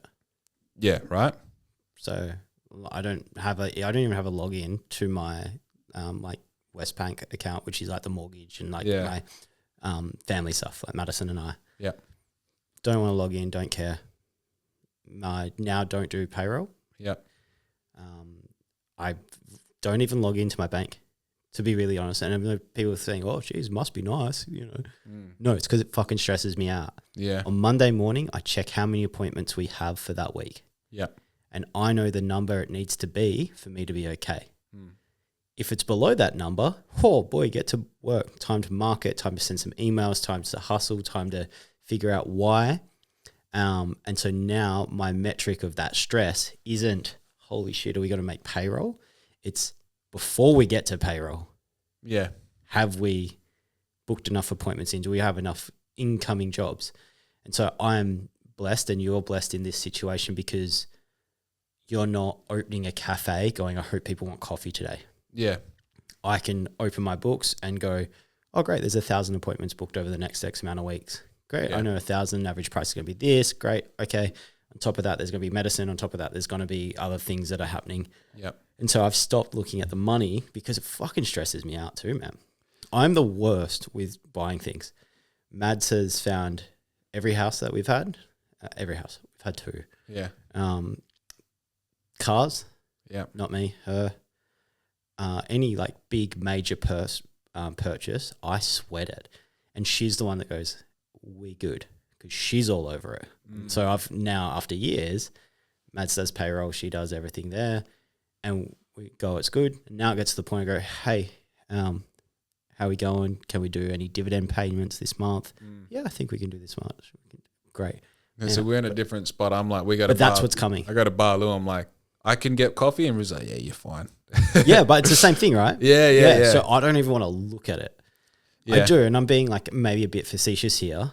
Like I've got a rough idea. Yeah. But I always just don't want to spend. I think. But funny, man, if it's for the business, Like right now, if it's something for the business, yeah, no worries, go on, boom, buy it. Don't care. I don't care how much it is. It's a marketing course I'm talking about, $4,500. I can't afford anything for myself. I'm like, $4,500 is so cheap for what that will pay off. Whatever. Yeah. There is nothing too expensive in the business, and there is nothing I really need in my personal life that I don't already have. Yeah. Right? Yeah. And the things like that you want, you don't need. I'm the worst for wants. Man, I got every gadget under the sun. Yeah. Like hyper fixate on things. Yeah. If it brings you kind of joy, like that is my little payoff. Like, oh, yeah, I've got a good coffee machine at home now. Stoked. Yeah. Got some turntables. Love it. You know, that's about it. Now everything else is just about like subtle life improvements. Yeah. But I don't want to buy anything that is short-term win. Like I'm not going to buy that. Like I won't cheap out on a coffee machine to go, oh, I could get an espresso, but I'm going to hate it. It's not going to improve my life. Probably won't use it after 6 weeks. Exactly. Because I've made that mistake so many times and brought shit ones so many times, so shit things. Yeah. Same with clothing, same with the biggest life improvement that I've had since having a wage, because anyone listening, I didn't get a wage for like 10 years. Yeah. It was, can I take money from the till to buy food? Tell me about it, yeah. Good quality jocks. Yeah. Yeah. Yeah, that's up there, eh? That's the one. Yeah. So good jocks, you're like, oh, awesome, I like this. Doing good. My jocks are good. Dude, I know getting my mum bought me I went into the jeweler and I was like, I just want a nice light blue face silver watch. And found like a Citizen, like $199. I'm like, I'm fucking buying this. I can afford this. Like I'm buying this. It's going to be my watch. This is the watch I wear, you know? And mum's like, I'll get it for you for your birthday. I'm like, fucking even better. Yeah. Free. Now, I would love, like, don't get me wrong, you know, somewhere on the list of stuff like that I'll one day consider is like, you know, like I don't want to say Rolex, but you know, a Rolex or something. Yeah, nice watch. Something fun, you know? But until then, still, I love that Citizen. That is my watch. Yeah. You know, it tells the time. It does the thing, you know? And I think, you know, people might get misconstrued starting a business. You're like, oh, you're your own boss and you can do and you make money and you have all these. It's like realistically, none of that shit actually matters, you know? And I spoke before a little bit, the metaphor that I made was, can I buy the street? Can I blow the balloon up and does it pop? I think one thing in business, it's not necessarily about the hedonistic acquisition of things. It's how shiny can I get the paintwork on my car? It's here's the thing that I've got. How well can I make this thing work? You know, how do I make this thing like, okay, can we take these two things out and put this one thing in and make the customer experience better? You know? All right, I've got something personal to bring to you. Yeah. We've got a staff photographer and videographer, Ryan Murphy. Anyone listening, Ryan Murphy studio, epic dude. Amazing eye, great photography, all content that is put out on Mode. Our website's all original, so it's all his. Yeah. I ran out of stock imagery many, many years ago. There's only so many times you can go to Unsplash or buy a shitty picture or use death to stock. Anyone starting out, go nuts, use those. I did. Yeah, yeah. But it gets to the point where you go, I can't upload that again. Yeah. So Ryan's our staff photographer. He's on a retainer. Does all our headshots and stuff like that. But we're running out of stuff and we need to constantly create more content. He's been pushing me in the direction of using my lifestyle. So he'll come to my place and we'll have a nice coffee, we'll go for a drive, and I got things that admittedly I've learnt that I'm self-conscious about. Like I'll buy the thing for me, it's hidden there, I like it. Most notably, the car that I drive is pretty fucking outlandish. Yeah, it's awesome. It's ridiculously silly. It's a me thing. I love it, but I'm still self-conscious driving it. People look and I'm like, oh, interesting. Okay. Fuck. But I love it because I love design and I love the machine and I love engines. And that was my dream. And I did it. I didn't want to do it. And Mads said, you should do this. You can do it. You can afford it. Why don't you do it? A bit of a payoff after so many years. He's now, I think, convinced me, and this is my question to you. He wants to start filming my life, including the stuff that I use every day.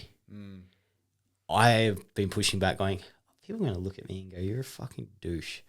Like, which they will for sure. And I don't care, but I obviously do. And I think I'm at the point of going, all right, I trust you. Everything he's done's been amazing. He's got an amazing eye.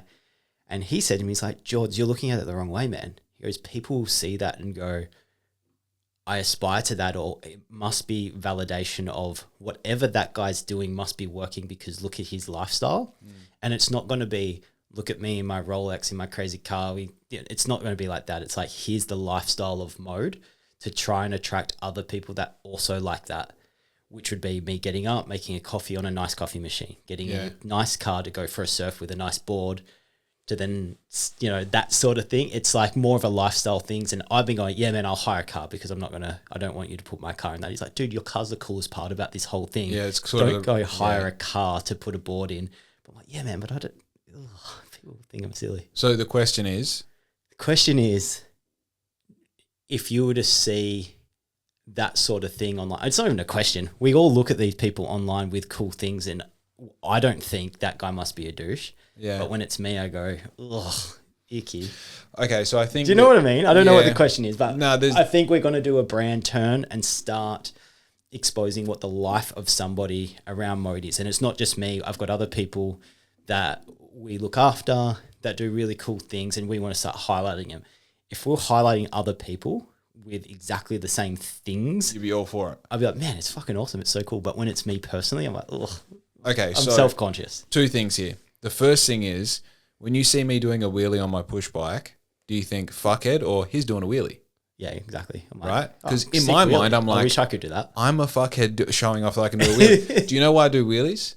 Because I, as an adult, decided I'm going to learn how to do wheelies, and I did it. And now I'm so good at it. I go around corners, slow down, speed up. I can you're very good at wheelies, right? But the whole time I'm doing, I'm like, everyone's looking at me going, "This guy fucking do it." Yeah, we get it. Do it somewhere else, But I know that the more I just don't worry about that and the more I focus on me, the cooler it looks in reality, because it's pretty cool, right? Yeah. Now, and this is the same thing. G-Wagon, pretty cool. You own 2 G-Wagons? Kind of crazy, right? Yeah. It's kind of ridiculous. It is You're that guy, though. Yeah, now, the second thing is the relatability of it. So the thing that I find the further I get down this path, and you asked before, day one businessman comes to you and says, what do I do? Dude, I'm totally unrelatable to you, that person asking me the question. When you're day one in business, I'm even more unrelatable to someone who just has a job. I'm so unrelatable to an average person now because I've chosen this path, and I've stayed up crying. I've figured out problems that I never thought I'd have to face. I'm figuring out how I'm going to come up with, wages at 9:30 on a Sunday night, all these things. I'm now at a point where I'm unrelatable.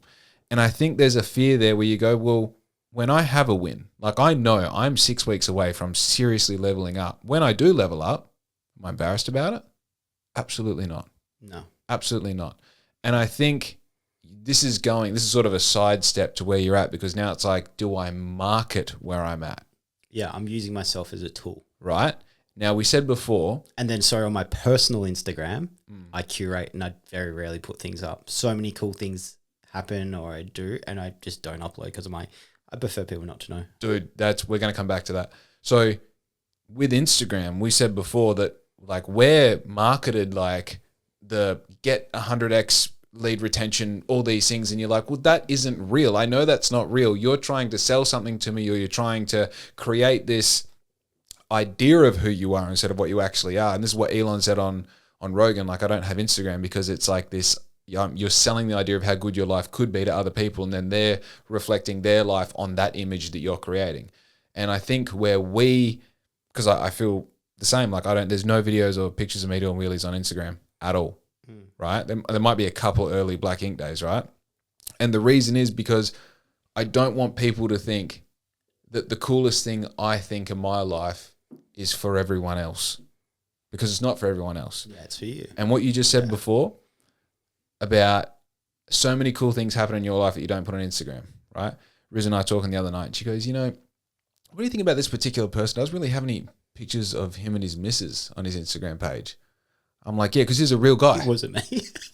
Dude, this is the thing, right? And you're going to understand how you fall into this category as well. Probably. I don't know. I don't fucking investigate your Instagram page that much.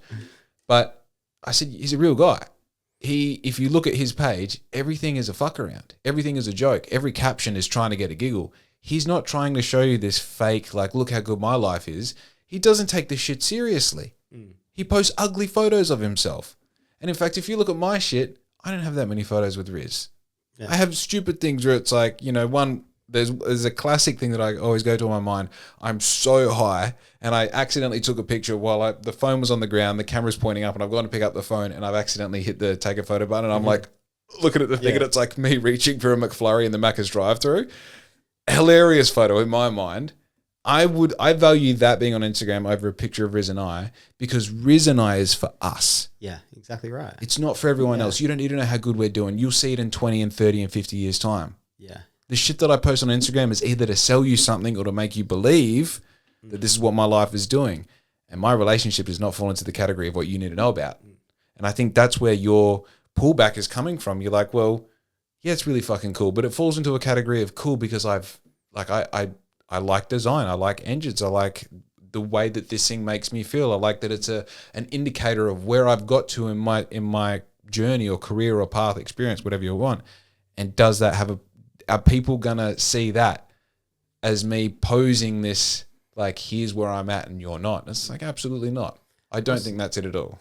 And how quick the thumbs move.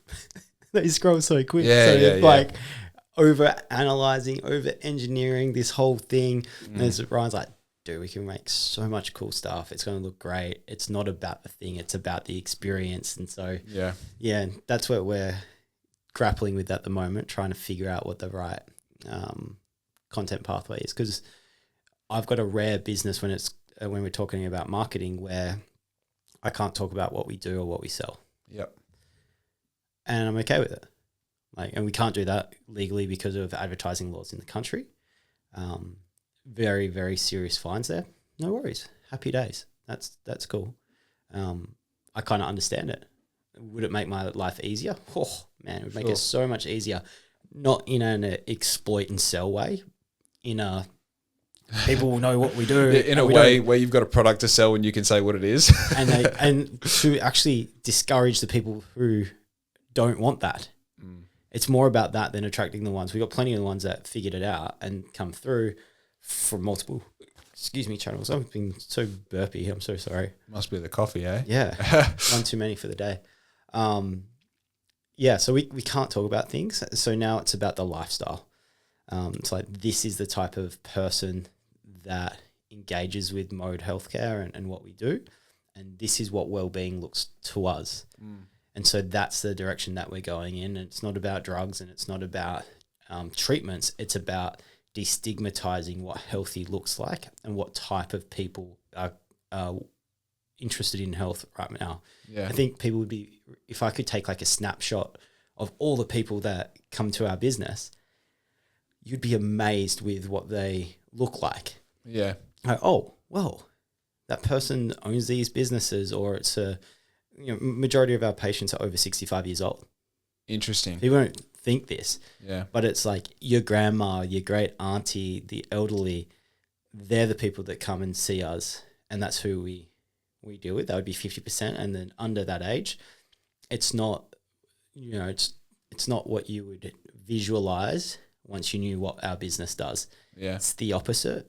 And so we attract a really discerning, critical thinking type of customer who's really just trying to be well. And I go, someone is unwell or sick and they want to be well. Once they're well, they want to stay well. Yeah. And that's where our suite of services open up and expand.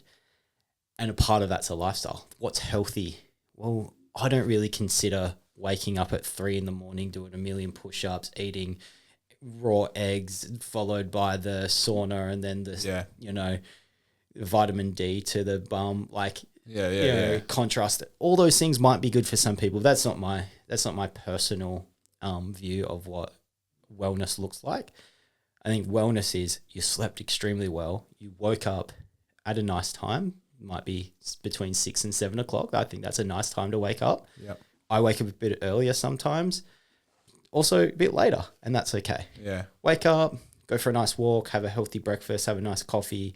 Probably don't look at your phone for as long as possible. Get to work, check in with your colleagues. How you going? How's your night? What do you have for dinner? Yeah.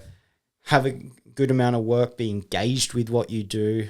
have love and care and respect for the people that you're working with and for, like as an act of service to the customer or to the patient. Have a good amount of time for lunch to relax and have a read of your book or scroll Instagram at that time, but have a good lunch. Afternoon shift, awesome. Maybe a little sweet treat. Yeah. Like 3 o'clock, let's do that. So very realistic sort of like. Realistic. Knock off, maybe go catch up with a friend and go for a big walk around the inlet in Bunbury or go surfing or go to the gym or any of those things. Or if you don't want to go to the gym, sweet, no worries. Do 10 minutes of air squats and push-ups at home or not. Maybe you're fine and you don't need to do that, but you go home, you prep a nice dinner, and maybe you're going to dig in onto the couch with your phone away for a bit with your loved ones. Yeah. You know, dog, wife, husband, kids, you know, whatever it is, to a responsible time and go to bed. Yeah. And then in there, if there's little supplements and tools that can enhance any of those things, whether it be better sleep, clearer mind, less anxiety, less pain, that's where we stand in. But it's not this unrealistic, you know, I've did 1,000 push-ups today and I've, you know, those guys and girls, dude. And it's like, man, I can't do that. But so many people try to aspire to that and either get injured or go, can't do it. And it's the same with so many facets of life. You look at business people that are, they're doing the extreme and that's glamorized. I want to glamorize the authentic, the real. This is what it's like. And let me be the curator and let me explain to you why I personally would do it this way and not that, or why I personally would take this supplement over that supplement. And that's where we're trying to go through an authentic way, hence the content. How do we showcase the people behind the business and their decisions, as well as the people that engage with the business? I want to grab the grandma and do like we started a podcast, as you know, the Mode podcast. We did 3 episodes and I fell out of love with it. I've done a heap of podcasts, obviously with you here, but heaps of podcasts, not as many as you, but you know what I mean. When I did the 3, which were cool, I went, this is an authentic to Mode.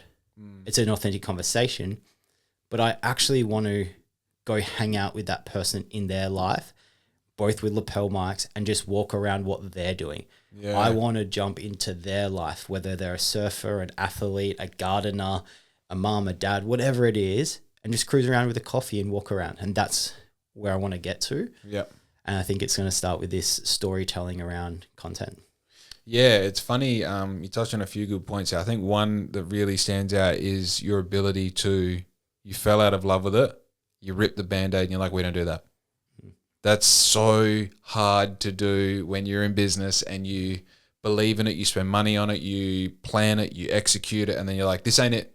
Yep, not it. You know? Sorry, just spent $7,000 on a setup. Yeah. No. Dude, much the same as like, you know, part of the, you know, we want to 5X what we're doing in a month. Doing stickers doesn't fit into that. Now, a lot of the story starts with us buying a vinyl cutter and printer. And so many jobs were done on vinyl cutters and printers, and so much was learnt through the process of learning something completely new to me, you know, and like everything I know in that space is self-taught, YouTube, ChatGPT, calling up other sign writers and then tell me to get fucked, you know? Yeah. And now it's like, it doesn't fit into the scope, cool, get rid of it. Yeah. It cannot happen quick enough. You got to fail fast and you got to learn and you got to know that it's not the end of the world. Yep, sweet, change. My question. Yeah. So I watch your podcast when I'm at work doing things on my second screen. And you have heaps of people around Bunbury with big ideas, political ideas most of the time, and where Bunbury should be. Where do you see Bunbury going? And I want to turn this into my question to you is, how does Bunbury improve as a place? Because you and I both know, or I know, that some of these change makers listen to your podcast. And I'm interested to know what you think can be done and how a town grows and fosters, because I don't think they've asked you. And you're in the community, and I've got ideas as well, and maybe we riff on that if you wanted to. That's I've never been asked that. Yeah, and they should ask you because it's their job. Yeah, it's sort of because it's interesting, isn't it? Yeah, let's talk about it. So I think one thing is, and like I think about a lot of what my responsibility is, because a lot of the sort of like me having any sort of roots in the political space in this town was being told like, oh, you should run for council. And that came on the back of being voted for Citizen of the Year. And that came on the back of finding community-based things to do, to record content, to post about, right? Because the one thing you do when you're building a brand isn't sell the product, it's sell the culture, right? And it's, I'm about Bunbury, and I'm about Bunbury because I pick up rubbish and I host these events and I do these groups and a lot of things that you've done in the past as well. Not as many as you, man. So when we, like, when you look at how I got involved, it was out of curiosity, right? And then from that curiosity and also having this thing of like, oh, I should start a podcast, and the podcast again is to create clips to post, to promote and all the rest. So I think it's like I've fallen into this position where people now look at me as a person who, you know, like Noel Brunning 2.0, you're just sort of the voice in the face that people recognize as talking to other people, right? And the thing at the start, when I first had the aspiration of should I run for council, what is the job, what does it include? And you sort of learn, like, you don't really make that many decisions. You just sort of navigate questions that come at you as a group, right? First thing is, do you want to make a change, right? Are you not happy with the way things are, or do you think things can be better? I'm happy with the way things are, and I think they can be better, right? So I don't think we have a fucking crazy problem that we need to fix. I don't think the town is burning and I'm the one who has the water, right? The longer I get into this journey, the more I realize I don't know. Because I came on here and asked Jason like 4 questions and he rapid fired answers for 3 hours. And he didn't scratch the surface of what... Great episode, by the way. Dude, I loved it. I can't believe how much I learnt in that. I would say 5% of it going in I knew. Like, he really hit me with so much stuff that I was just like, wow, you know? To know that, like, he's been in that job now for, I think it's 3 terms I think he's got 3 or 4 terms. I know he's going for his 4th term, whether it's as a councilman and then as a mayor. Yeah. And then seeing how much he has to offer in the position of being mayor, just as much as far as how much information he can withhold and sort of like navigate the direction of. With all that in mind, I sort of go, well, what do I want to happen, right? The way I see it, my why is family. I want my children to grow up in Bunbury, because we've both done it. You start in Bunbury, you go all the other places and you're like, Bunbury's actually sick. I like Bunbury. Mm-hmm. I want to grow. I want to spend the rest of my life here. I want to marry Larissa here. I want us to have a family here, and I want to go away and come back and land here, and I want my children to do the same thing. I want my children to have as many opportunities as possible, because I had endless opportunities, and right now, having a business in this town in 2025, I could not ask for more.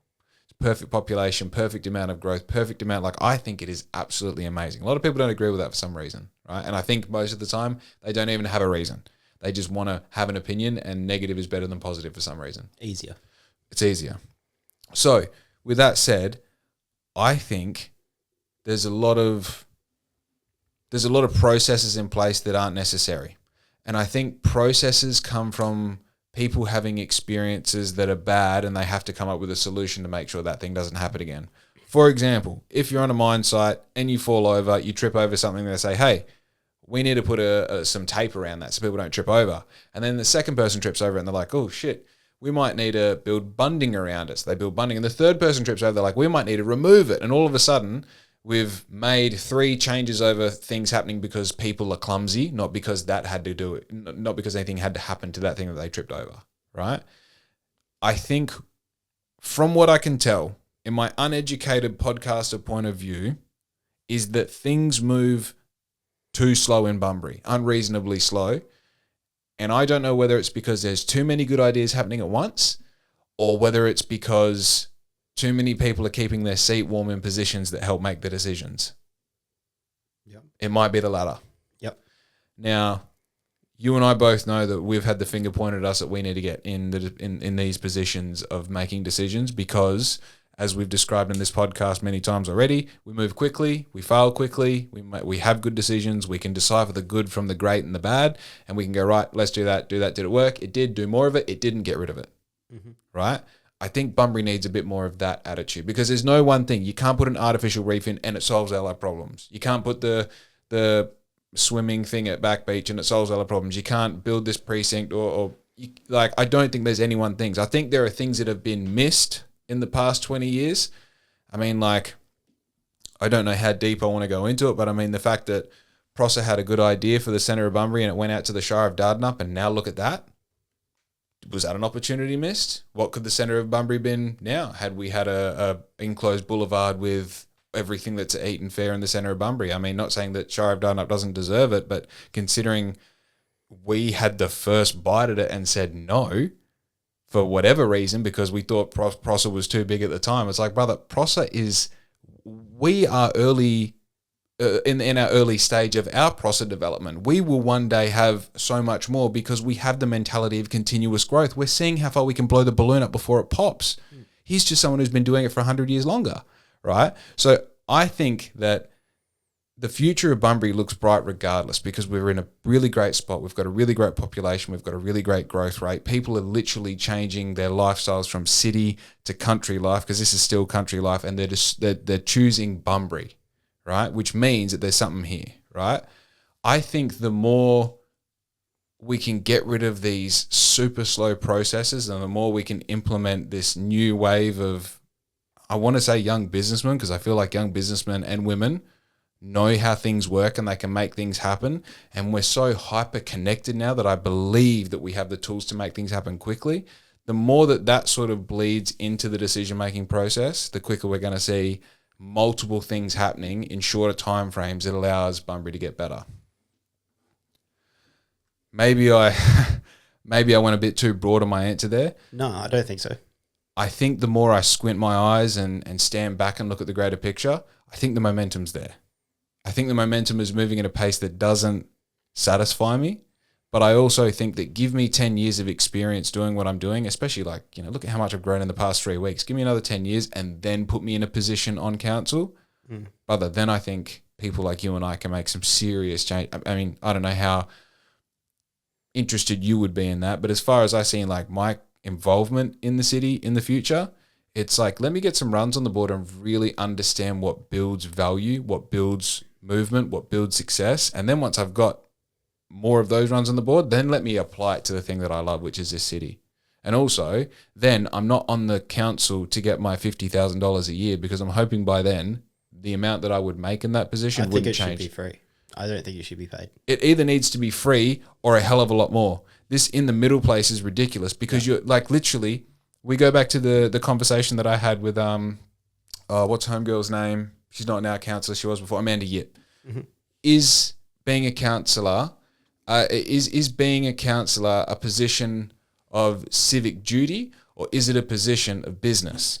Because you're deciding how to spend the money of the constituents that they pay on rates, essentially, right? So do you have someone who's extremely good at business making those decisions, or do you make someone who is fulfilling their civic duty and fucking, whimsically going we need more of this because it feels right? It's like, brother, at the end of the day, we're going to have more resources if we have better spend of the money that we have. More is more. More is more. Yeah, more is more. I think when it comes to, I'm in a similar mindset as you, with less rose-coloured glass than you. So I agree with what you're saying. However, I think the truth in my lens is we're at a bit more dire straits than people like to acknowledge. Okay. Not to be negative, but just to pose an opposing thought. But I agree with what you're saying with it's fertile ground.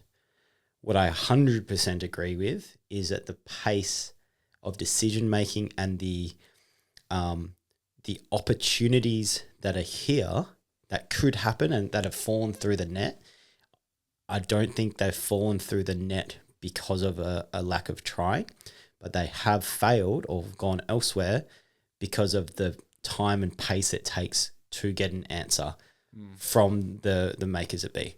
And I'm a live example of this. So a little bit of context for anybody listening or watching. Done stuff here. I've got businesses in multiple different councils. So I've seen how lots of them work. Yeah. In my Melbourne life, I was there for 8 years.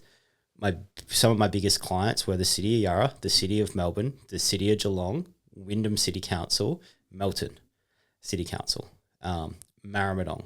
So really big Victorian populous areas. Melton, for instance, is west of Melbourne by about an hour, and I believe the largest growing suburb. It's like Treendale on steroids. Okay. The first time I went there, I got the train. The general manager of the city picked me up from the train station and said, and I was in the middle of like the wheat belt kind of picture. There was nothing. There was like this shitty little place, a train station, ages from anything. He picked me up. He drove me to the council. I didn't have a car. Drove me over there. And he's like, all of this we've just approved for zoning.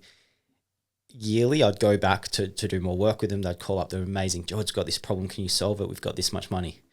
Yeah, I think so. Hey, I'll come out. Let's have coffee. Let's uncover this. And I'd get lost every single time because it was like a new suburb. It just popped up and not just housing. It was public spaces, co-working environments, industry hubs. There was a lot going on. So I've been exposed to this. Oh, Gold Coast was another big council I worked with. Yeah. The council guy there, he said he wanted to have an event on every night. That was his thing with the mayor when he got voted in. And fuck, man, he did it. Every single night, I believe, there was an event. Not huge. We're not talking like massive X Games and Sky shows. We're talking like tonight there's a spoken word thing happening down here. Tomorrow there's the knitting convention. There was something happening. Yeah. So from my exposure on that and living and working here, I think that our population put far too much pressure and reliance on council. So I think we should give them a break. One, they're not off the hook. But Jason should be the mouthpiece essentially for council, and council needs to be the voice of the people. Right. That area, we should be able to go to our local council and go, this is the problem, and they should see it and go, wow, that is a big problem. How many people believe in this? Yep, great. Up the chain of command, Jason then goes to the commercial side, which is Alan and the CEO as the city as a business, and those two should work together for a positive outcome. Right. That's how it should work, in my opinion. The problem is there's too many conflicting thoughts and potentially skill sets going from you and me talking here to action taking place.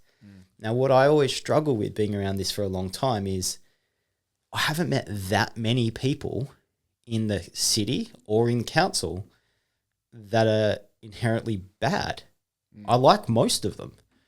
And I don't believe any of them want bad things to happen or are intentionally putting up roadblocks. Oh, no one is doing that. I understand. Like, I've got a lot of time for all these people. But why do things not progress? Why do things not happen? For instance, when I opened Mode in the city of Bustleton, I had an approval in 20 minutes on one phone call. Yeah. I called up and said, I just got this building. I'm going to do this. I want to confirm my zoning's okay. And I want to change the zoning from this zoning to this zoning. I don't think I need car bays. Like, there's a whole bunch of stuff with zoning that you need to comply to. And I did my research, not hard, quick Google. Sweet. I just want to make sure I'm right. Hey, Jordy, awesome. Thanks for explaining. Can I just put you on hold? I just want to talk to my manager. I go, here we go. Went on there 20 minutes later. Or, I wasn't on hold for 20 minutes. So it was probably 5 minutes. Hey, George, I think you're good to go, mate. Congratulations. Please send me an invite to the opening. We're so happy that you've decided to do business here. Yeah. And I went, holy shit, really? Can you send this to me in writing? Because of my experience. 20 minutes later, I had that in writing. I then opened a second clinic here. Dude, I opened and was trading before I got my approval. Wow. I just went, I can't slow down because I pay wages, and it's a lot. We're creeping up to $100,000 payroll. Yeah. They're people that live and work in Bunbury. My head office is here. I moved it from Melbourne to Bunbury. Yeah. So majority of my expenses is going into Bunbury families who are then transacting here. So was I supposed to say, sorry, staff, we can't open, therefore no pay because of waiting for an approval? No. So I did it, and I just waited, and then of course I got the approval, but I forgot I even applied for it. And yeah, dude, you're a cowboy. I'm a full cowboy. And so am I, but this is the thing. You go, I think... we're on a small little level, and it doesn't really matter, and I knew the outcome was going to be yes. But if I was the prosser or let's go bigger, if I was land lease or a massive global developer looking at all the land on the back beach, looking at all the opportunity here, wanting answers, that needs to operate at a level that mirrors a Sydney or a Melbourne or a New York in terms of professionality, commercial acumen, direction, answer, like getting an answer very quickly. Because if I had $100 million to build something and develop something, which sounds like a lot of money, but if you want to develop that sort of amount of land to attract industry and tourism and all the rest of it, they're the dollars that you're looking at. Yep. If you call up and it's like, oh, I'll get back to you at too long, too hard, they're calling next. Yeah, they're looking for a yes. Oh, easy, great, we'll go there. Awesome. What's your demographics? Because it's all on paper. Yep. How many people live there? How many people travel there? Should we invest our money? Oh, it's a formula. Yeah. And so, dude, we're talking about the big fish. Now, if we flip it the other way around, if I was looking to invest into a space when we're talking about infrastructure or moving business or creating industry, you're going to want to go to the place that there's already a groundswell. So this is where I hate analogies, but it's the top down, bottom up. How do we as a city, and when I say city, I'm talking about Bunbury and everybody in it. I'm not talking about people employed by the city of Bunbury or councillors. Mm-hmm. How do we as a populace support and foster grassroots initiatives? The local band at the pub, the local pub, the farmers markets, sorry, the Bunbury markets, not the shopping centre, you know, the small grassroots things, the small independent businesses. How do we foster that? So Victoria Street is full and, you know, the realtors have a list of people looking for property. That needs to come up before a big thing that everyone says, we need a brewery, we need this, we need more hotels. Yeah. Well, if you don't support, you know, your kid's sister's boyfriend's band on Thursday night at the pub, why would the big guy come and open the massive venue? And so I think the responsibility in the middle, when we now talk about the city and the council, I think we have an identity problem. We're not sure what we are. Are we a port city? Yes. Are we industry? Well, not really.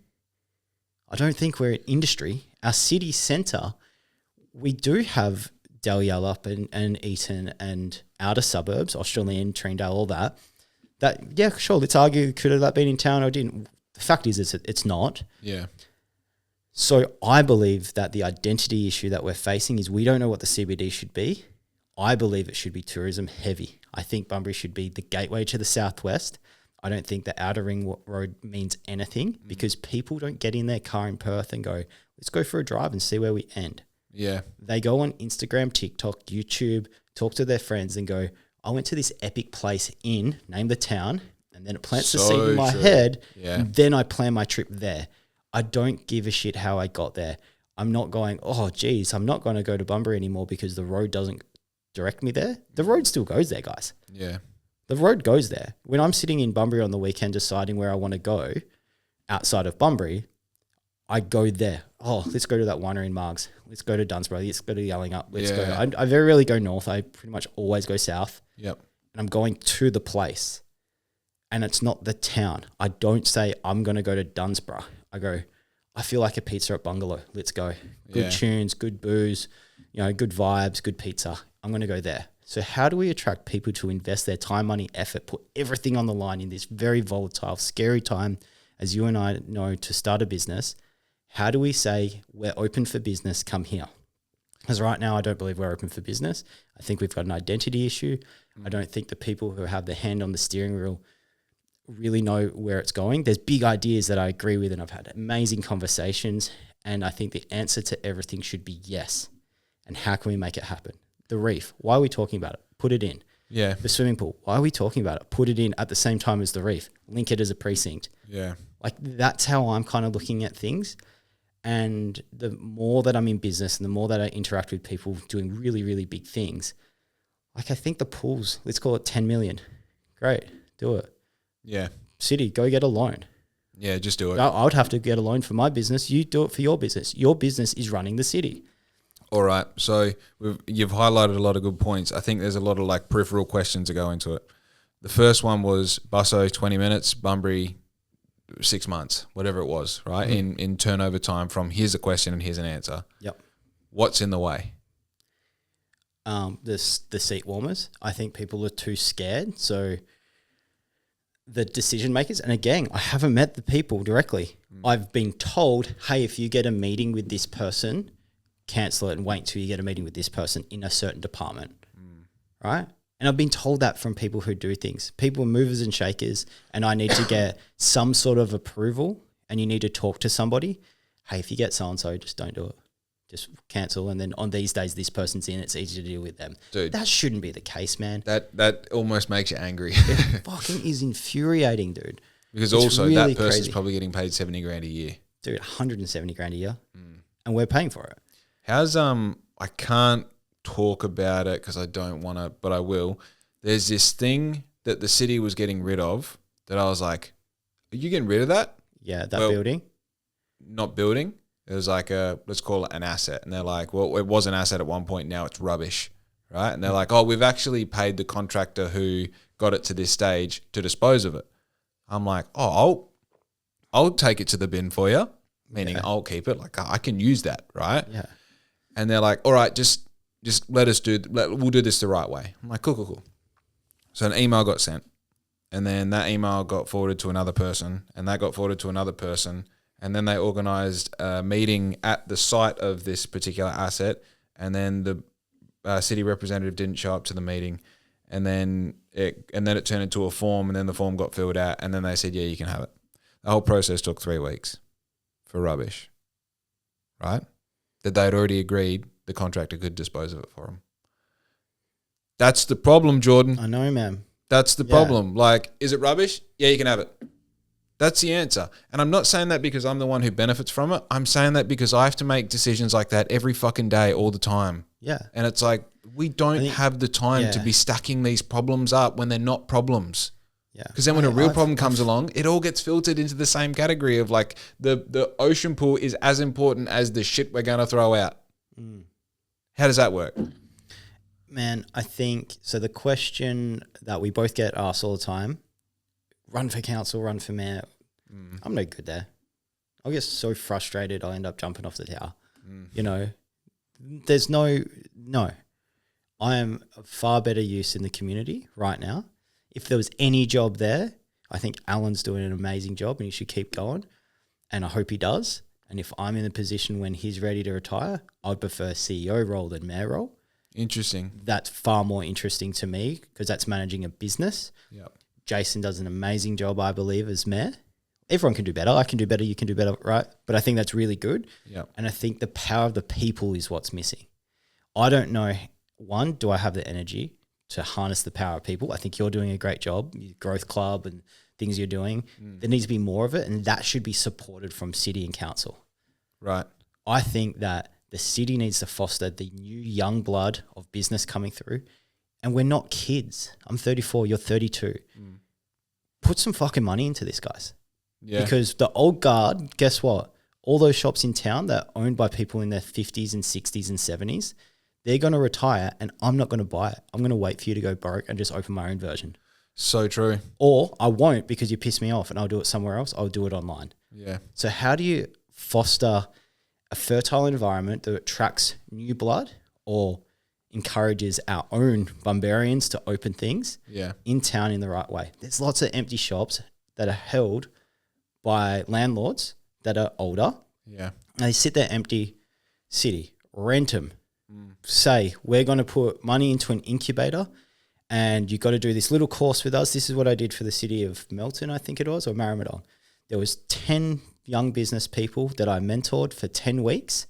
After the 10 weeks of night classes with them, of starting an idea and growing, they each got this shop front that the city rented.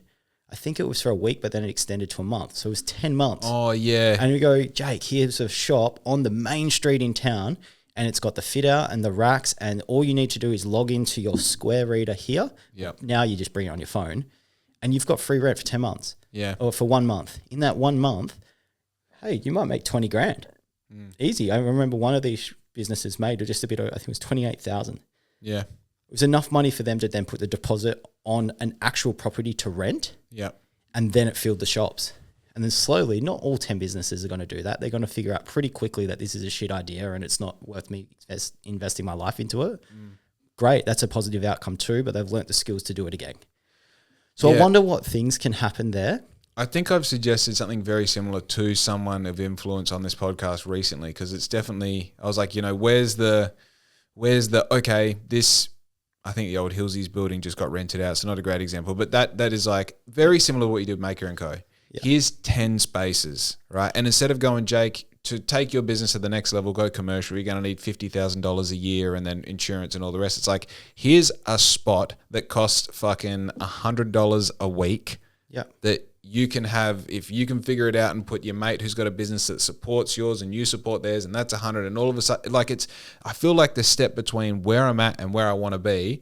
And also, watch me make myself sound like a dick here, expecting that there should be more done for me. But let's just pretend that there could be more done for me as a young business person who's just making it work, right? Because the reality is that you and I have built what we've built growing through the cracks in the concrete. We haven't done it in the perfect soil with the perfect amount of sunlight and rain. Dude, I'm so jealous of some of my business colleagues that have done what I've done in bigger populations. Yeah. With more supportive counsel. I talk to them and I'm like, you just did this, this, and this, and now you're turning over 10 million. Holy shit. Maybe I should move here. Dude, I got this mentality from another business owner in town. I won't mention their name, but like proudly, I looked at the whole grant thing and all the rest. It's like, it's literally in the same time it takes to put in for your grants and all the rest, I'll make that money in just learning. Exactly. I'd rather just learn, you know? And it's like, I'm not saying that it should be easier. Like for sure, if there's free money in air quotations, or if there's accessibility to these, you know, sort of leg ups and these, you know, okay, you're turning over $100,000. You're doing something, right? You know, this year we're on track to do $220,000 turnover this year. Sick. 2 people working from home. What's up? That's not a mistake, dude. Yeah. You know, and it's like, am I not at a point where there would be like, okay, you can get into this commercial property, or you control your shit here, or there is an actual pathway outside of just grinding and figuring out, learning how to build systems and marketing and all the rest. I don't have a problem with that, but... And it's not for them to do it for you. That's right. Right. It just should be easier. Right. And so see, this is what happens with Bunburyans. We quickly become negative. And you can't unhear it. Every conversation I have around this, and it was quite intentional bringing it up, and myself included, we're so quick at pointing the finger of what's not happening because it's blindingly obvious to so many of us. Right. If we flip it and now go, okay, well, what should Bunbury be known for? Because I think the core of this is an identity. I think that if we were looking at Bunbury as a business, and this is where my skill set is, I'm an innovator and I specialize in design. That's it. I'm really good at connecting business problems and solutions through a pretty skin to attract people that want to be a part of something. No different to a city. A city, Bunbury, I think had a crazy heyday. Like I remember being in my early teens on a Thursday night, not being able to cross the road. Like my parents have had a store in town, and I remember not being able to cross Victoria Street for ages because people were just doing manies, bog laps. Like love it or hate it, it was buzzing. Yeah. There was shops full. There was so many things going on. And I know the economy is different. I know that landscapes have changed. I know online shopping's done a lot to a lot of retailers. Yeah. I know these things. I'm not silly. What we've lost is this identity. And I think that we need to refocus and go, okay, I don't really care about the person that lives in Treendale driving into town to do their Coles shopping. I don't want that. I think it's great that if you live in Treendale, you go to the Treendale shops, eat and you do that. I want those guys to get in an Uber or a taxi to come into town on Friday, Saturday night, Monday, Tuesday, Wednesday as well, to eat at a great spot, to socialize, to engage at a comedy club and then go to the rock and roll place and then go for a swim in the pool and then see this thing for free. And it needs to be from free, accessible to expensive and high level. Let's compress those bands and go, we're not a city of Melbourne with a populace that we can have a Michelin star restaurant. Yeah, of course. Well, maybe we can, but it's unlikely. That's not what we should aim for. I think we should aim for a hyperactive city that if somebody flies into the Busselton airport and has the choice of going, I'm going to go to Dunsborough or I'm going to go to Bunbury, I think we don't even, or Busselton, Dunsborough, Yales, Margs, I don't think that we even compete at the moment. No, not at all, of course. What we need to do, man, is go, okay, should and could we have free shuttle buses that run from that airport to Bunbury continuously?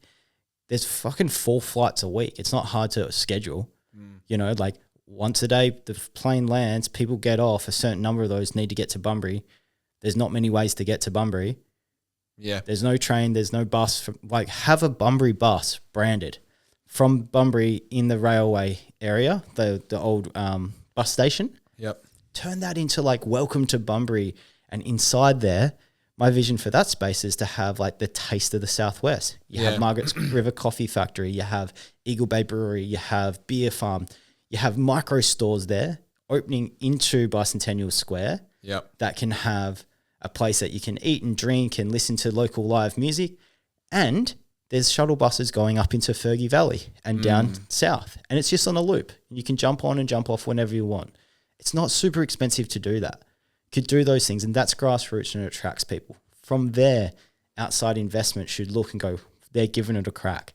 Yeah. We don't need to do these big grandiose $100 million investment and that without doing this. We need to do both. I think the outdoor swimming pool, no brainer. Let's go. Yeah. That should have already been done. Should have been done. And because, the old Henry Ford quote, like if you ask people what they'd wanted, they would say faster horses. Remember that? Right now, it goes to a community consultation and people go, 10 million for a pool. The person who's saying that is 70 and 10 million to them is 1 billion to us. Yeah. So the scale is off. 10 million, like prices of houses. The house that we're sitting in right now, 3 years ago would have been 400, 300,000 and is now 1 point something. Everything's got more. So we're talking about one pool that's going to attract people for, let's call it 10 million or 20 million. That's 10 houses. Yeah. There's literally more houses looking at that pool. Exactly, man. The artificial reef thing. Great. As long as the science stacks up and it's going to work, it's going to attract fish, the wave is actually the last part of it. Yeah. The wave is like a nice bonus. It's going to attract people. It's going to protect the beach. It's going to stop erosion. And if that is the bookmark from basically Hungry Hollow to the lighthouse, you've got an outdoor pool, you've got a reef, you've got amazing beach. And guess what, guys? There's all this empty land there that needs to be developed. And there's a precinct. Yeah. But I think it starts with that. So if someone's listening and they want a creative director at the city, I'll do that. Yeah. I ain't doing any of this other shit. Dude, I think, the one thing that keeps on coming back to mind is like, I feel like there needs to be like a bullshit isolator. You know what I mean? It's like there needs to be someone who's sort of like listening to the phone calls going like, no, that's bullshit. Just say yes, keep it moving. Next. Yep.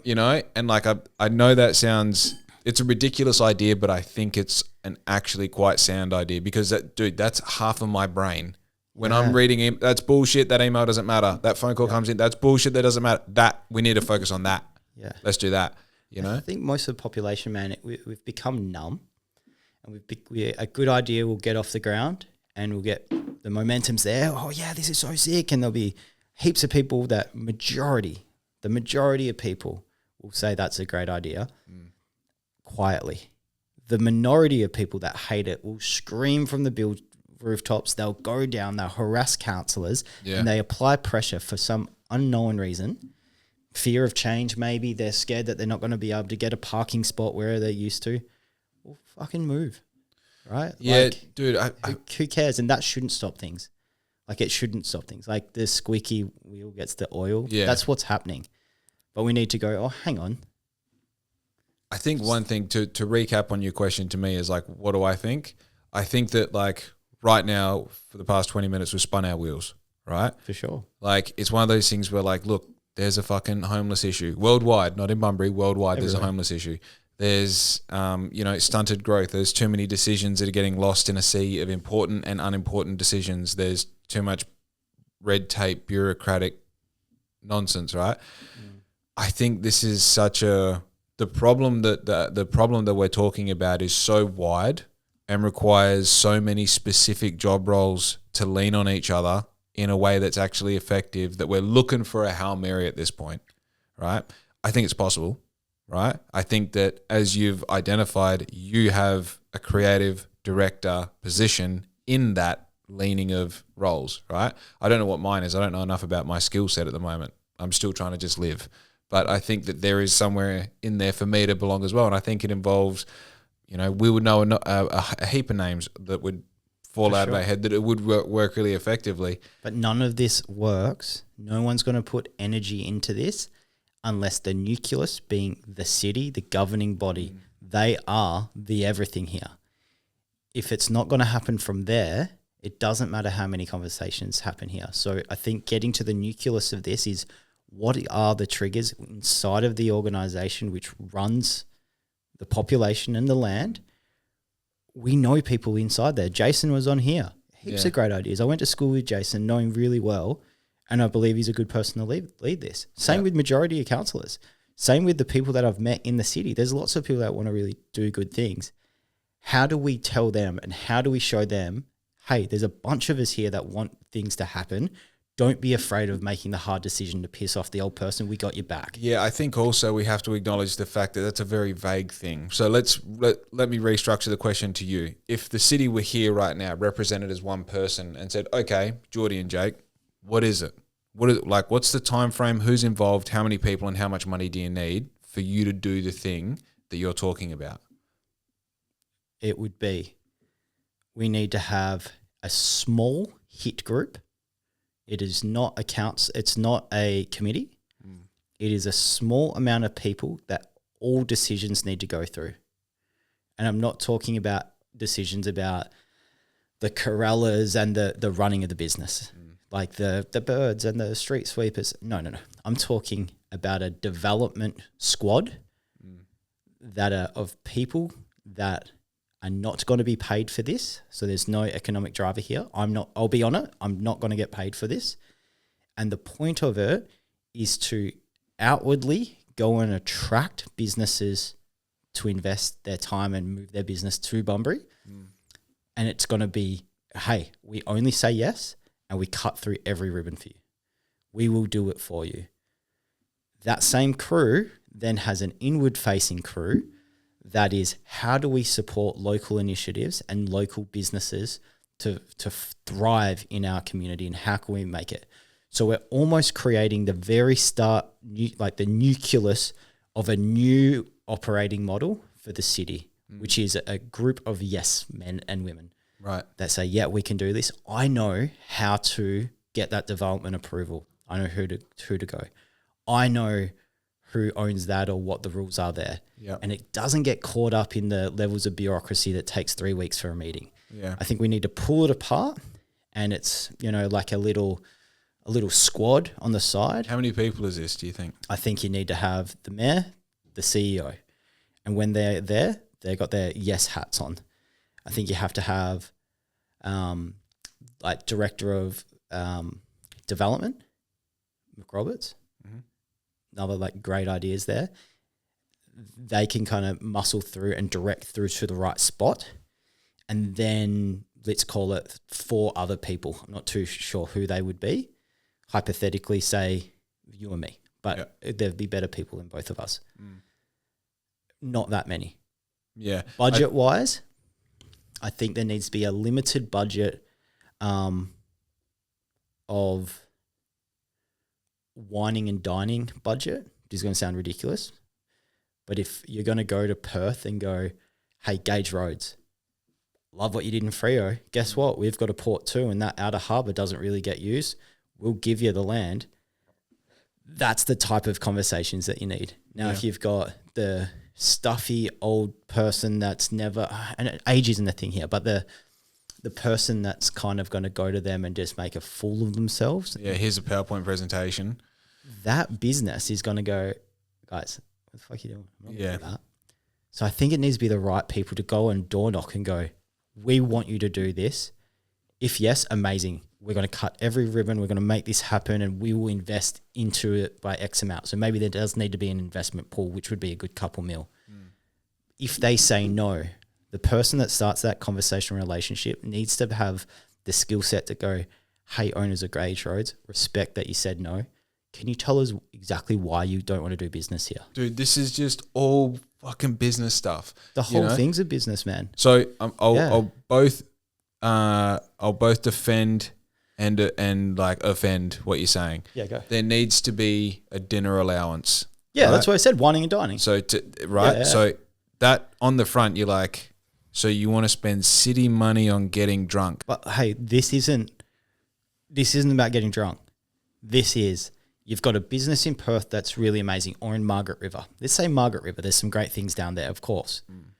I'm saying we go to the local flying guys at the airport with the small little plane. You fly down. Hey, how are you? Great. We're going to grab you physically. I've now got you in a plane for 20 minutes. We're going to fly over Bunbury and physically look at the area. We're going to land in a nice car. The whole time I'm pitching to you, I'm going to be driving you into town to the outer harbour to show you this is an amazing spot for this. Are you interested? Yes, no.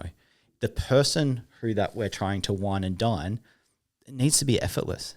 Okay, cool, you're going to do this. It's not, let me take you to the Crown and it's not this old school greasy stuff. It's let me make it easy for you. Interesting. And I need to show you the opportunity here. Yeah. And I need to physically show you from the sky. Look at this.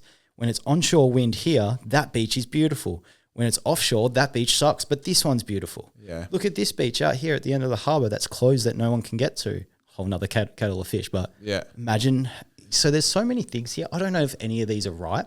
The point is that you need to come up with an idea, you need to trial it, and then you need to iterate on it and make it better and better and better and better and better. Yeah. And I don't think that you need that many things. If we could attract 10 businesses of 10 out of town businesses of credibility, and let's talk about some.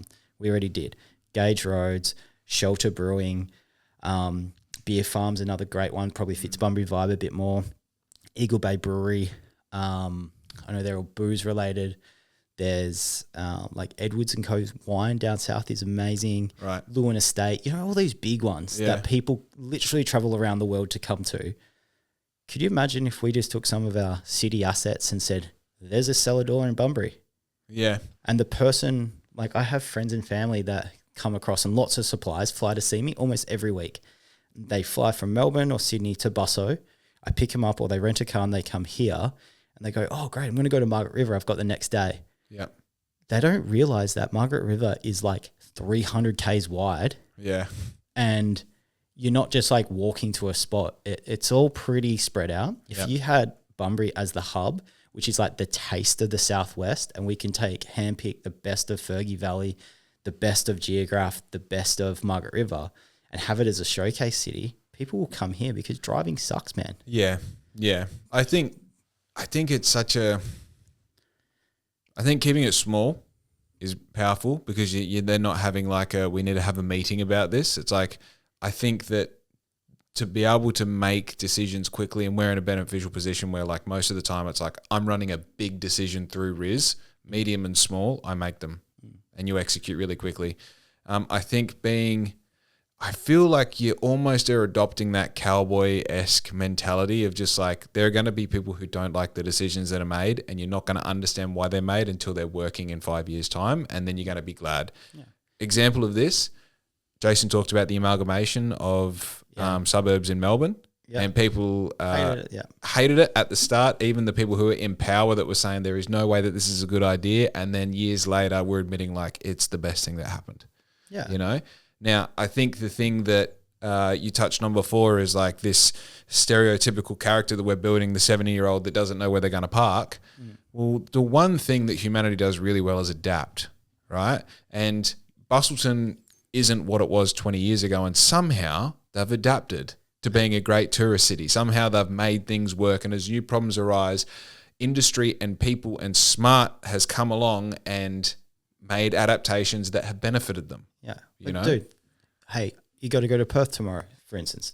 Going to Perth tomorrow to go to that place. Are you going to get angry when you can't park right in front of it? No, you go, no shit, I can't park right in front of it. Perth. It's a fucking city. Yeah. It's just what it is. Yeah. Infrastructure will improve. There will be car parks. There will be underground, above ground.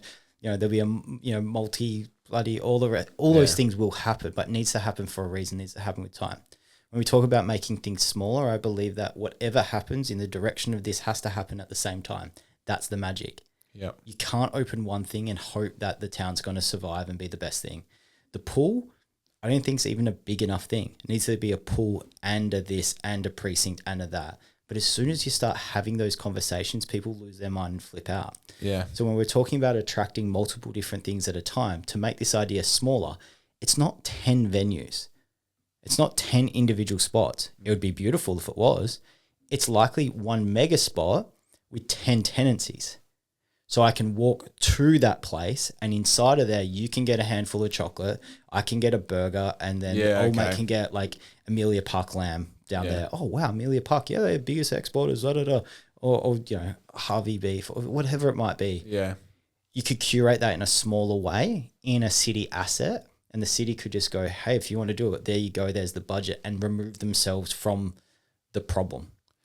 Yeah. There's lots of different ways of skinning the cat, and these are just ideas, and they're probably shit. The point is that there needs to be riffed on with like-minded people that are going yes and building on top of ideas, and not going, no, I'm not going to do that. Where will we park? Mate, these problems will solve themselves. What we do know right now, we've got an identity problem.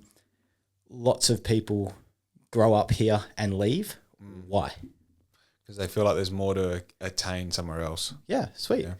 Lots of people of my friends in my Melbourne life grow up and go, oh, I love Melbourne. I'm not going anywhere. Yeah, they'll do the Euro trip and they'll do the America trip. But very few of them go, I'm moving to Bunbury. Yeah. Like, not at all. Doesn't happen. It's the opposite. We move outward. We as a town, and I did this, education opportunities after high school, there's not many. You got ECU, limited campus, most of it's online. With population and with things to do and jobs, tourism jobs, we will attract people to stay, and cost of living so expensive, man. My little cousin just moved to Perth to go to uni.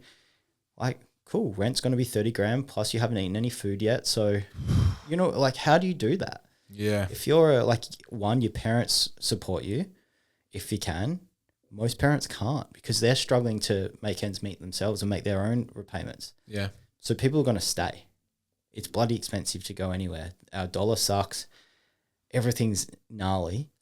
Moving away is a significant financial risk and investment from your parents or not. And so some people are lucky enough to have that, but majority don't. So that's why I think we need to create opportunity here. And it's not going to be attracting a government organisation to work here. Oh, great, we got a new government body with a building here. Yeah, cool, there's 400 people. What about the 40,000 people that live here? Yeah. What about the 3 million people a year that drive past Bunbury to go down south from Perth? What would happen if... Dude, I think that like call that I was talking about, where the city's standing right there and they're like, all right, boys, what do you think? I think that I almost hope that that's not that far away. Like, I think there's been whispers of that, man. Yeah. There's been whispers. I've been asked to go to multiple meetings about this sort of thing. And I've gone, and you have a meeting and everyone's like, yeah, revved up, ready to go. And it just doesn't really go anywhere. And I don't know why. I think there's definitely like I've spoken a little bit about the whole manifesting's not the word, but you have to be able to imagine what you can achieve before you can achieve it. And I think it works the same way in when you tell or explain people your scope of expectation. Like, hey, I'm happy to do this, but I'm a fucking animal and I move quickly. And if you don't want to move quickly, I totally get it. But I promise you, I have never quit on anything that I've set my mind out to do, and I can offer you that.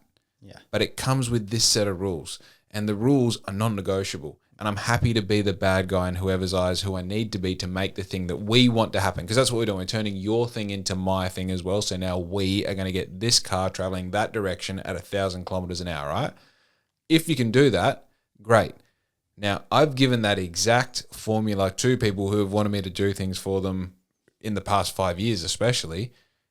And like one of them, like half an hour after the meeting was like, when can we start? And you're like, we're going to work together. Right? Yeah. And all the rest you don't hear from them again. Yeah. Which is cool. It's cool because that's fine, man. Also you have not lied to them. Yeah. You've said this is exactly how it's going to work. And if they don't call up, you're like, cool, you don't like how it work, that's fine. But I think... Because there's also, to interrupt, there's no proof that the way you work or the way that I work is the right way to work. Everyone has different styles. You work that way.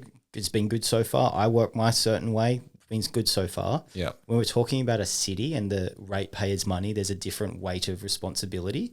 So I think it needs to be a collaboration, but the collaborators are very important to be curated correctly.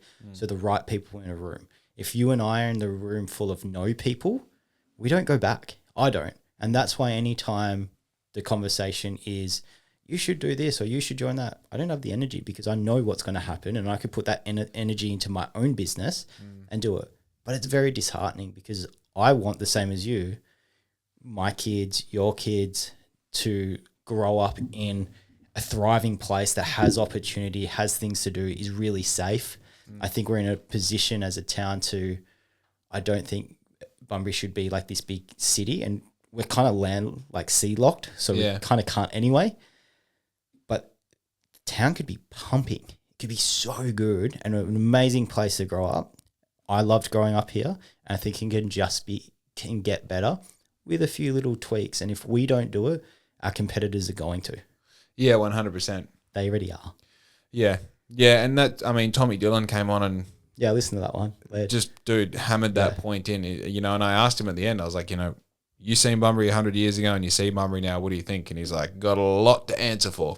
Used to be really good and I feel like it's on a slow decline. Those aren't his exact words, I'm paraphrasing, but it's a general gist of it. You know, I think Jason's doing a great job, love what Jason's doing. Few people on council, not so sure, would love to see a bit more of this and a bit less of that. And that was the first time that I really was like, it's funny, you know, because now I'm sort of self-conscious. You're like, look at us going negative on Bunbury towards the end of the conversation. And it's like, yes, and to be able to identify that things need to be better, we first need to identify that there's something not right or that could be better. There needs to be a negative in order to make it a positive, right? Let's spin it. I have the same thoughts about my own business. So City of Bunbury, of course. Don't take this, or anybody listening, it's not being negative. It's there's opportunity here, and there's people in the community revved up, ready to go, want to do good things. How do we harness that energy, and how do we make it thrive? Otherwise, it's going to kind of atrophy, and it's not going to be good. It's not going to be a good thing. So this is more, in my eyes, of a call to action. Yep. And we're not even the most passionate. Nowhere near. I'm definitely not the most passionate, for sure. You're way more passionate about it than I am. I see the opportunity. I think I've just been burnt a few too many times, willing to get burnt again, but it needs to be at a different level. I love to foster the grassroots stuff, but that needs to be mirrored with some big stuff coming. And how do we attract the right thing? And the question, I think everyone spins the wheels and we get caught in this analysis paralysis, is what is the right thing? And that's why I believe it comes down to identity. What are we? What do we want to be known for? And are we in the right position for that? You know, Margaret River's identity is surfing. Dunsbury's kind of surf, holiday, beach culture. Yeah. What's Bunbury? It's not skating anymore, I can tell you that. Not skating. No, you see the rinks closing down? I saw that, yeah. Right. I shouldn't laugh. That sucks. Huh? I shouldn't laugh because it's a big part of your life, but... Oh, dude, it's funny, actually. I didn't really think much of it. Sorry to go on a tangent here, but I didn't think much of it until I think Memories of Bunbury shared the post and it got like 600 likes and a heap of comments. I'm like, oh, I don't usually read the comments on anything, but I'll read the comments on this. And, motherfucker, thinking about it's almost making me tear up. Someone said a lot of people found their safe space there. Yeah. And cool. Like that sort of comment, I'm just like, this is gay shit, shut up. But it fucking got me. I was like, yeah, dude, I found my safe space. I was allowed to be whoever I wanted to be when I got on those walls. Sick. You know, like hated going to school because I was a skater kid and couldn't sit still and didn't understand why we needed to learn all this. And I go skating and I could, you know, let it rip. Dude. And it's like, it's to the point of like every like significant life lesson up to I moved to Europe to also skate when I was 17 was learnt at the rink.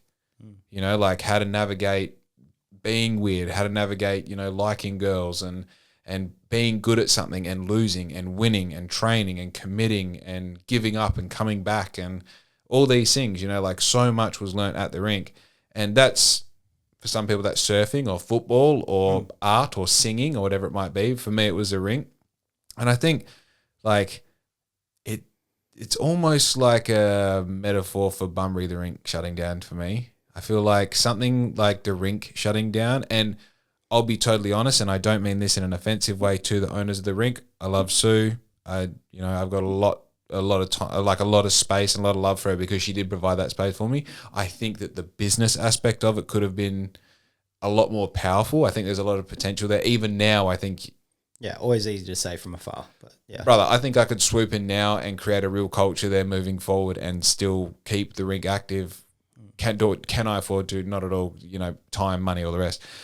But I think it's such an interesting, like, representation of where we're at with Bunbury, because it's like that's like another shop in the main street shutting down. That's what it feels like. You know, now the rink's gone. It's like, oh, you know, there's so many people like, I didn't realize the rink was there. And it's like, it's part of me is like, yeah, that's part of the marketing problem from the business side of it. And the other side is like, yeah, it's because you gave up on Bunbury, because you didn't go things to do in Bunbury this weekend and really just do more than scratching the surface. You know, like you Google, what can I do in Bunbury? It's like, go to the farmer's market. Fuck's sake.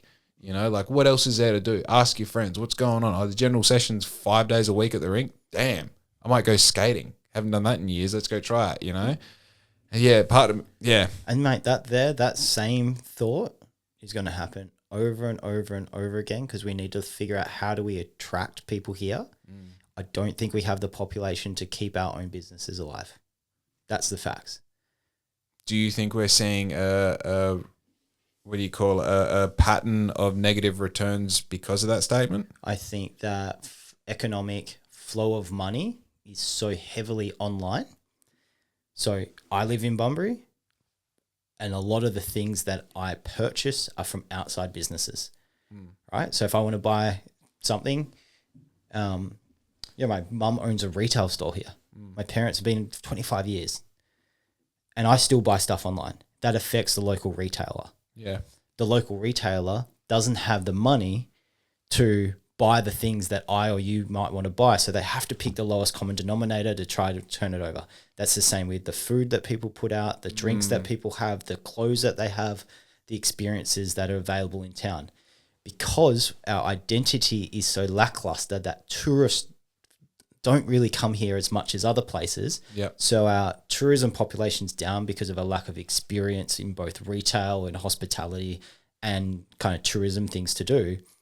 That to me proves that our local community doesn't have enough money to transact locally. They transact outwardly from outside businesses. So how do we attract people to come here? Mate, nobody from Melbourne, Sydney, New York, London, Berlin is going, I'm going to fly to Bunbury to go to Target. Yeah. Right?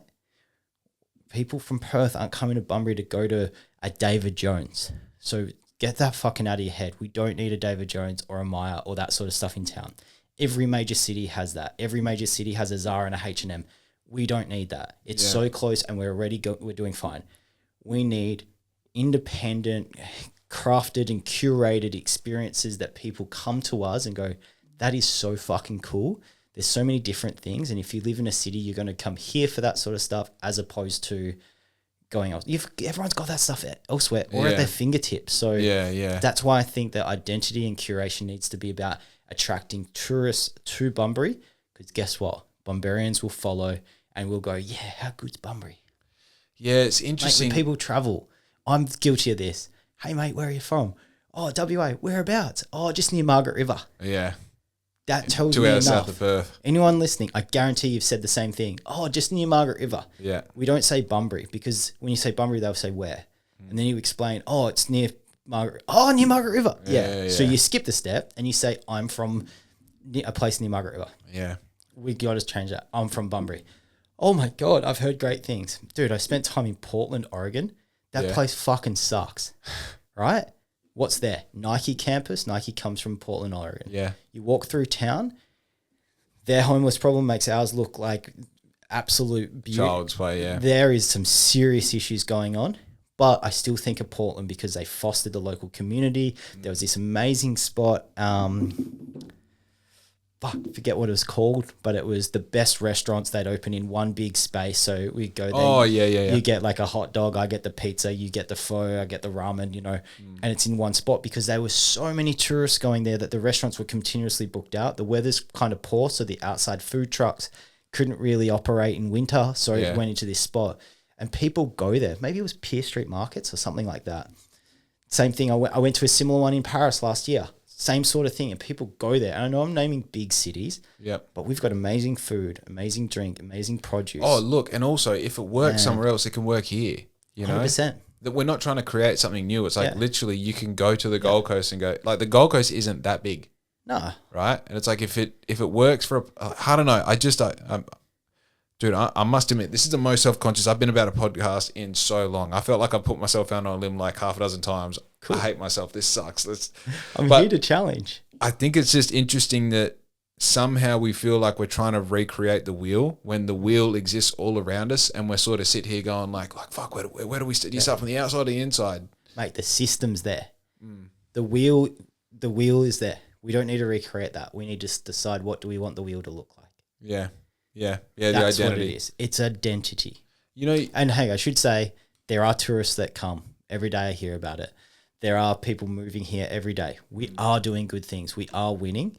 And I think it's time to really look at that as a sign of confidence. Yeah. And for us as a city, as a populace, as well as the city of Bunbury and Council, to just back it and go, let's do it. Let's do things, because if we don't do it, what's the outcome? We don't do the things, we're going to be in the same spot we are later. Let's roll the dice. Let's go mental, but let's make the right decisions on this, and let's figure out the new operating model for this to really thrive. Dude, this keeps going back to this thing in my head that if you don't have a certain business aspect or a business mentality in council, there's just people who are defending the day-to-day. Like, how many problems do you solve that get you through the end of the day compared to the amount of problems that you solve that guarantee, or at least as close to guarantee longevity as they can, right? So the thing is like, all right, if there's a fire at my feet, I throw water around it. But if there's someone coming at me from another city over that has a flame on a torch and saying, I'm going to come and burn you, it's like I'm trying to extinguish that flame 100 kilometers away. Exactly, yeah. Now, in business, that's obvious that we stop them.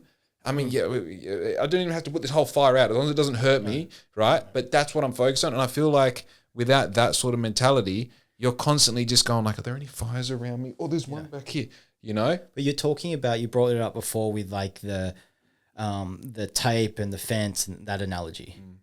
We're talking there about the like root problem. And I think that came from, somebody researched this, Toyota, I think it's the 5 Whys. Right. Isn't Simon Sinek come from this? So Toyota's manufacturing plant, if something came off on the conveyor belt, a part, and the bolt was loose, they stopped the whole factory to figure out why the bolt was loose, as opposed to employing someone to just tighten that bolt every time it comes through. Yeah. Was it Toyota? Yeah. I believe it was. But it's the same thing. What we're talking about is our BAU, our business as usual as a city. That should be a no-brainer. That should just operate.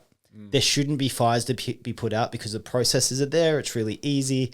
There should be rules. There should be, you don't say no, you say yes. Yeah. You help everybody. You're here to help and uncover opportunity. The bigger questions that need debate and thought from council is to represent our community and find out the needs from the community, because it's not all financial and it's not all about economics. It's about fostering safe environments. It's about creating opportunity. It's about increasing connection to culture. It's about respecting land. There's a lot of things here, environmental through to commercial. Those things do need to be discussed, but we shouldn't be wasting time discussing on, what we're doing about the small BAU. We need to be discussing big things, and there needs to be a common goal. Does this decision get us closer to that goal? And there should be a goal that's a year ahead, 5, 10, and 100 year. Yep. We should be planning for 100 years time, not for 2. Dude, that's 100-year goal, 100-year plan. Yeah. Yeah. I'm smiling because that's how I live my life. It's like, I don't need to win today. I'm doing this for 100 years. Yeah. As long as we generally move in that direction of that best case scenario, I don't care how long it takes. I want it to happen soon. And like I said before, like I want it to happen today. But also, if I have 6 shit days in a row, that is fine, as long as number 7 has got us a bit further forward. Yeah. Ebbs and flows, man. It's up and down. Right now, we got immense opportunity in local business. Everything you said, I agree with. It's a great spot to grow and to live, and just could be better. And there's people here, our next generation, which is us coming through. We're here. We need to do things, and there needs to be an alignment from big dogs and the power be. Talking about city. I believe that there's some old school business people around that want the same thing and have time and money and effort that they can help and assist with this. We're the next generation coming through. So why isn't it aligning? So it has to be something there when it comes to the kind of operating model and where it goes. Yeah, I think also like you find that somewhere there is a decision maker or decision makers who are, I want to say hopefully listening to these conversations, and also going, there does need to be a change in the thinking culture, in the decision-making culture. And, whether this is the answer or whether this contributes to the answer, that would be a really cool scenario, I think we're getting close. Yeah. We're getting close. I got one thing I want to ask you before we sign off. Yeah. What's the thing that you've learnt most recently?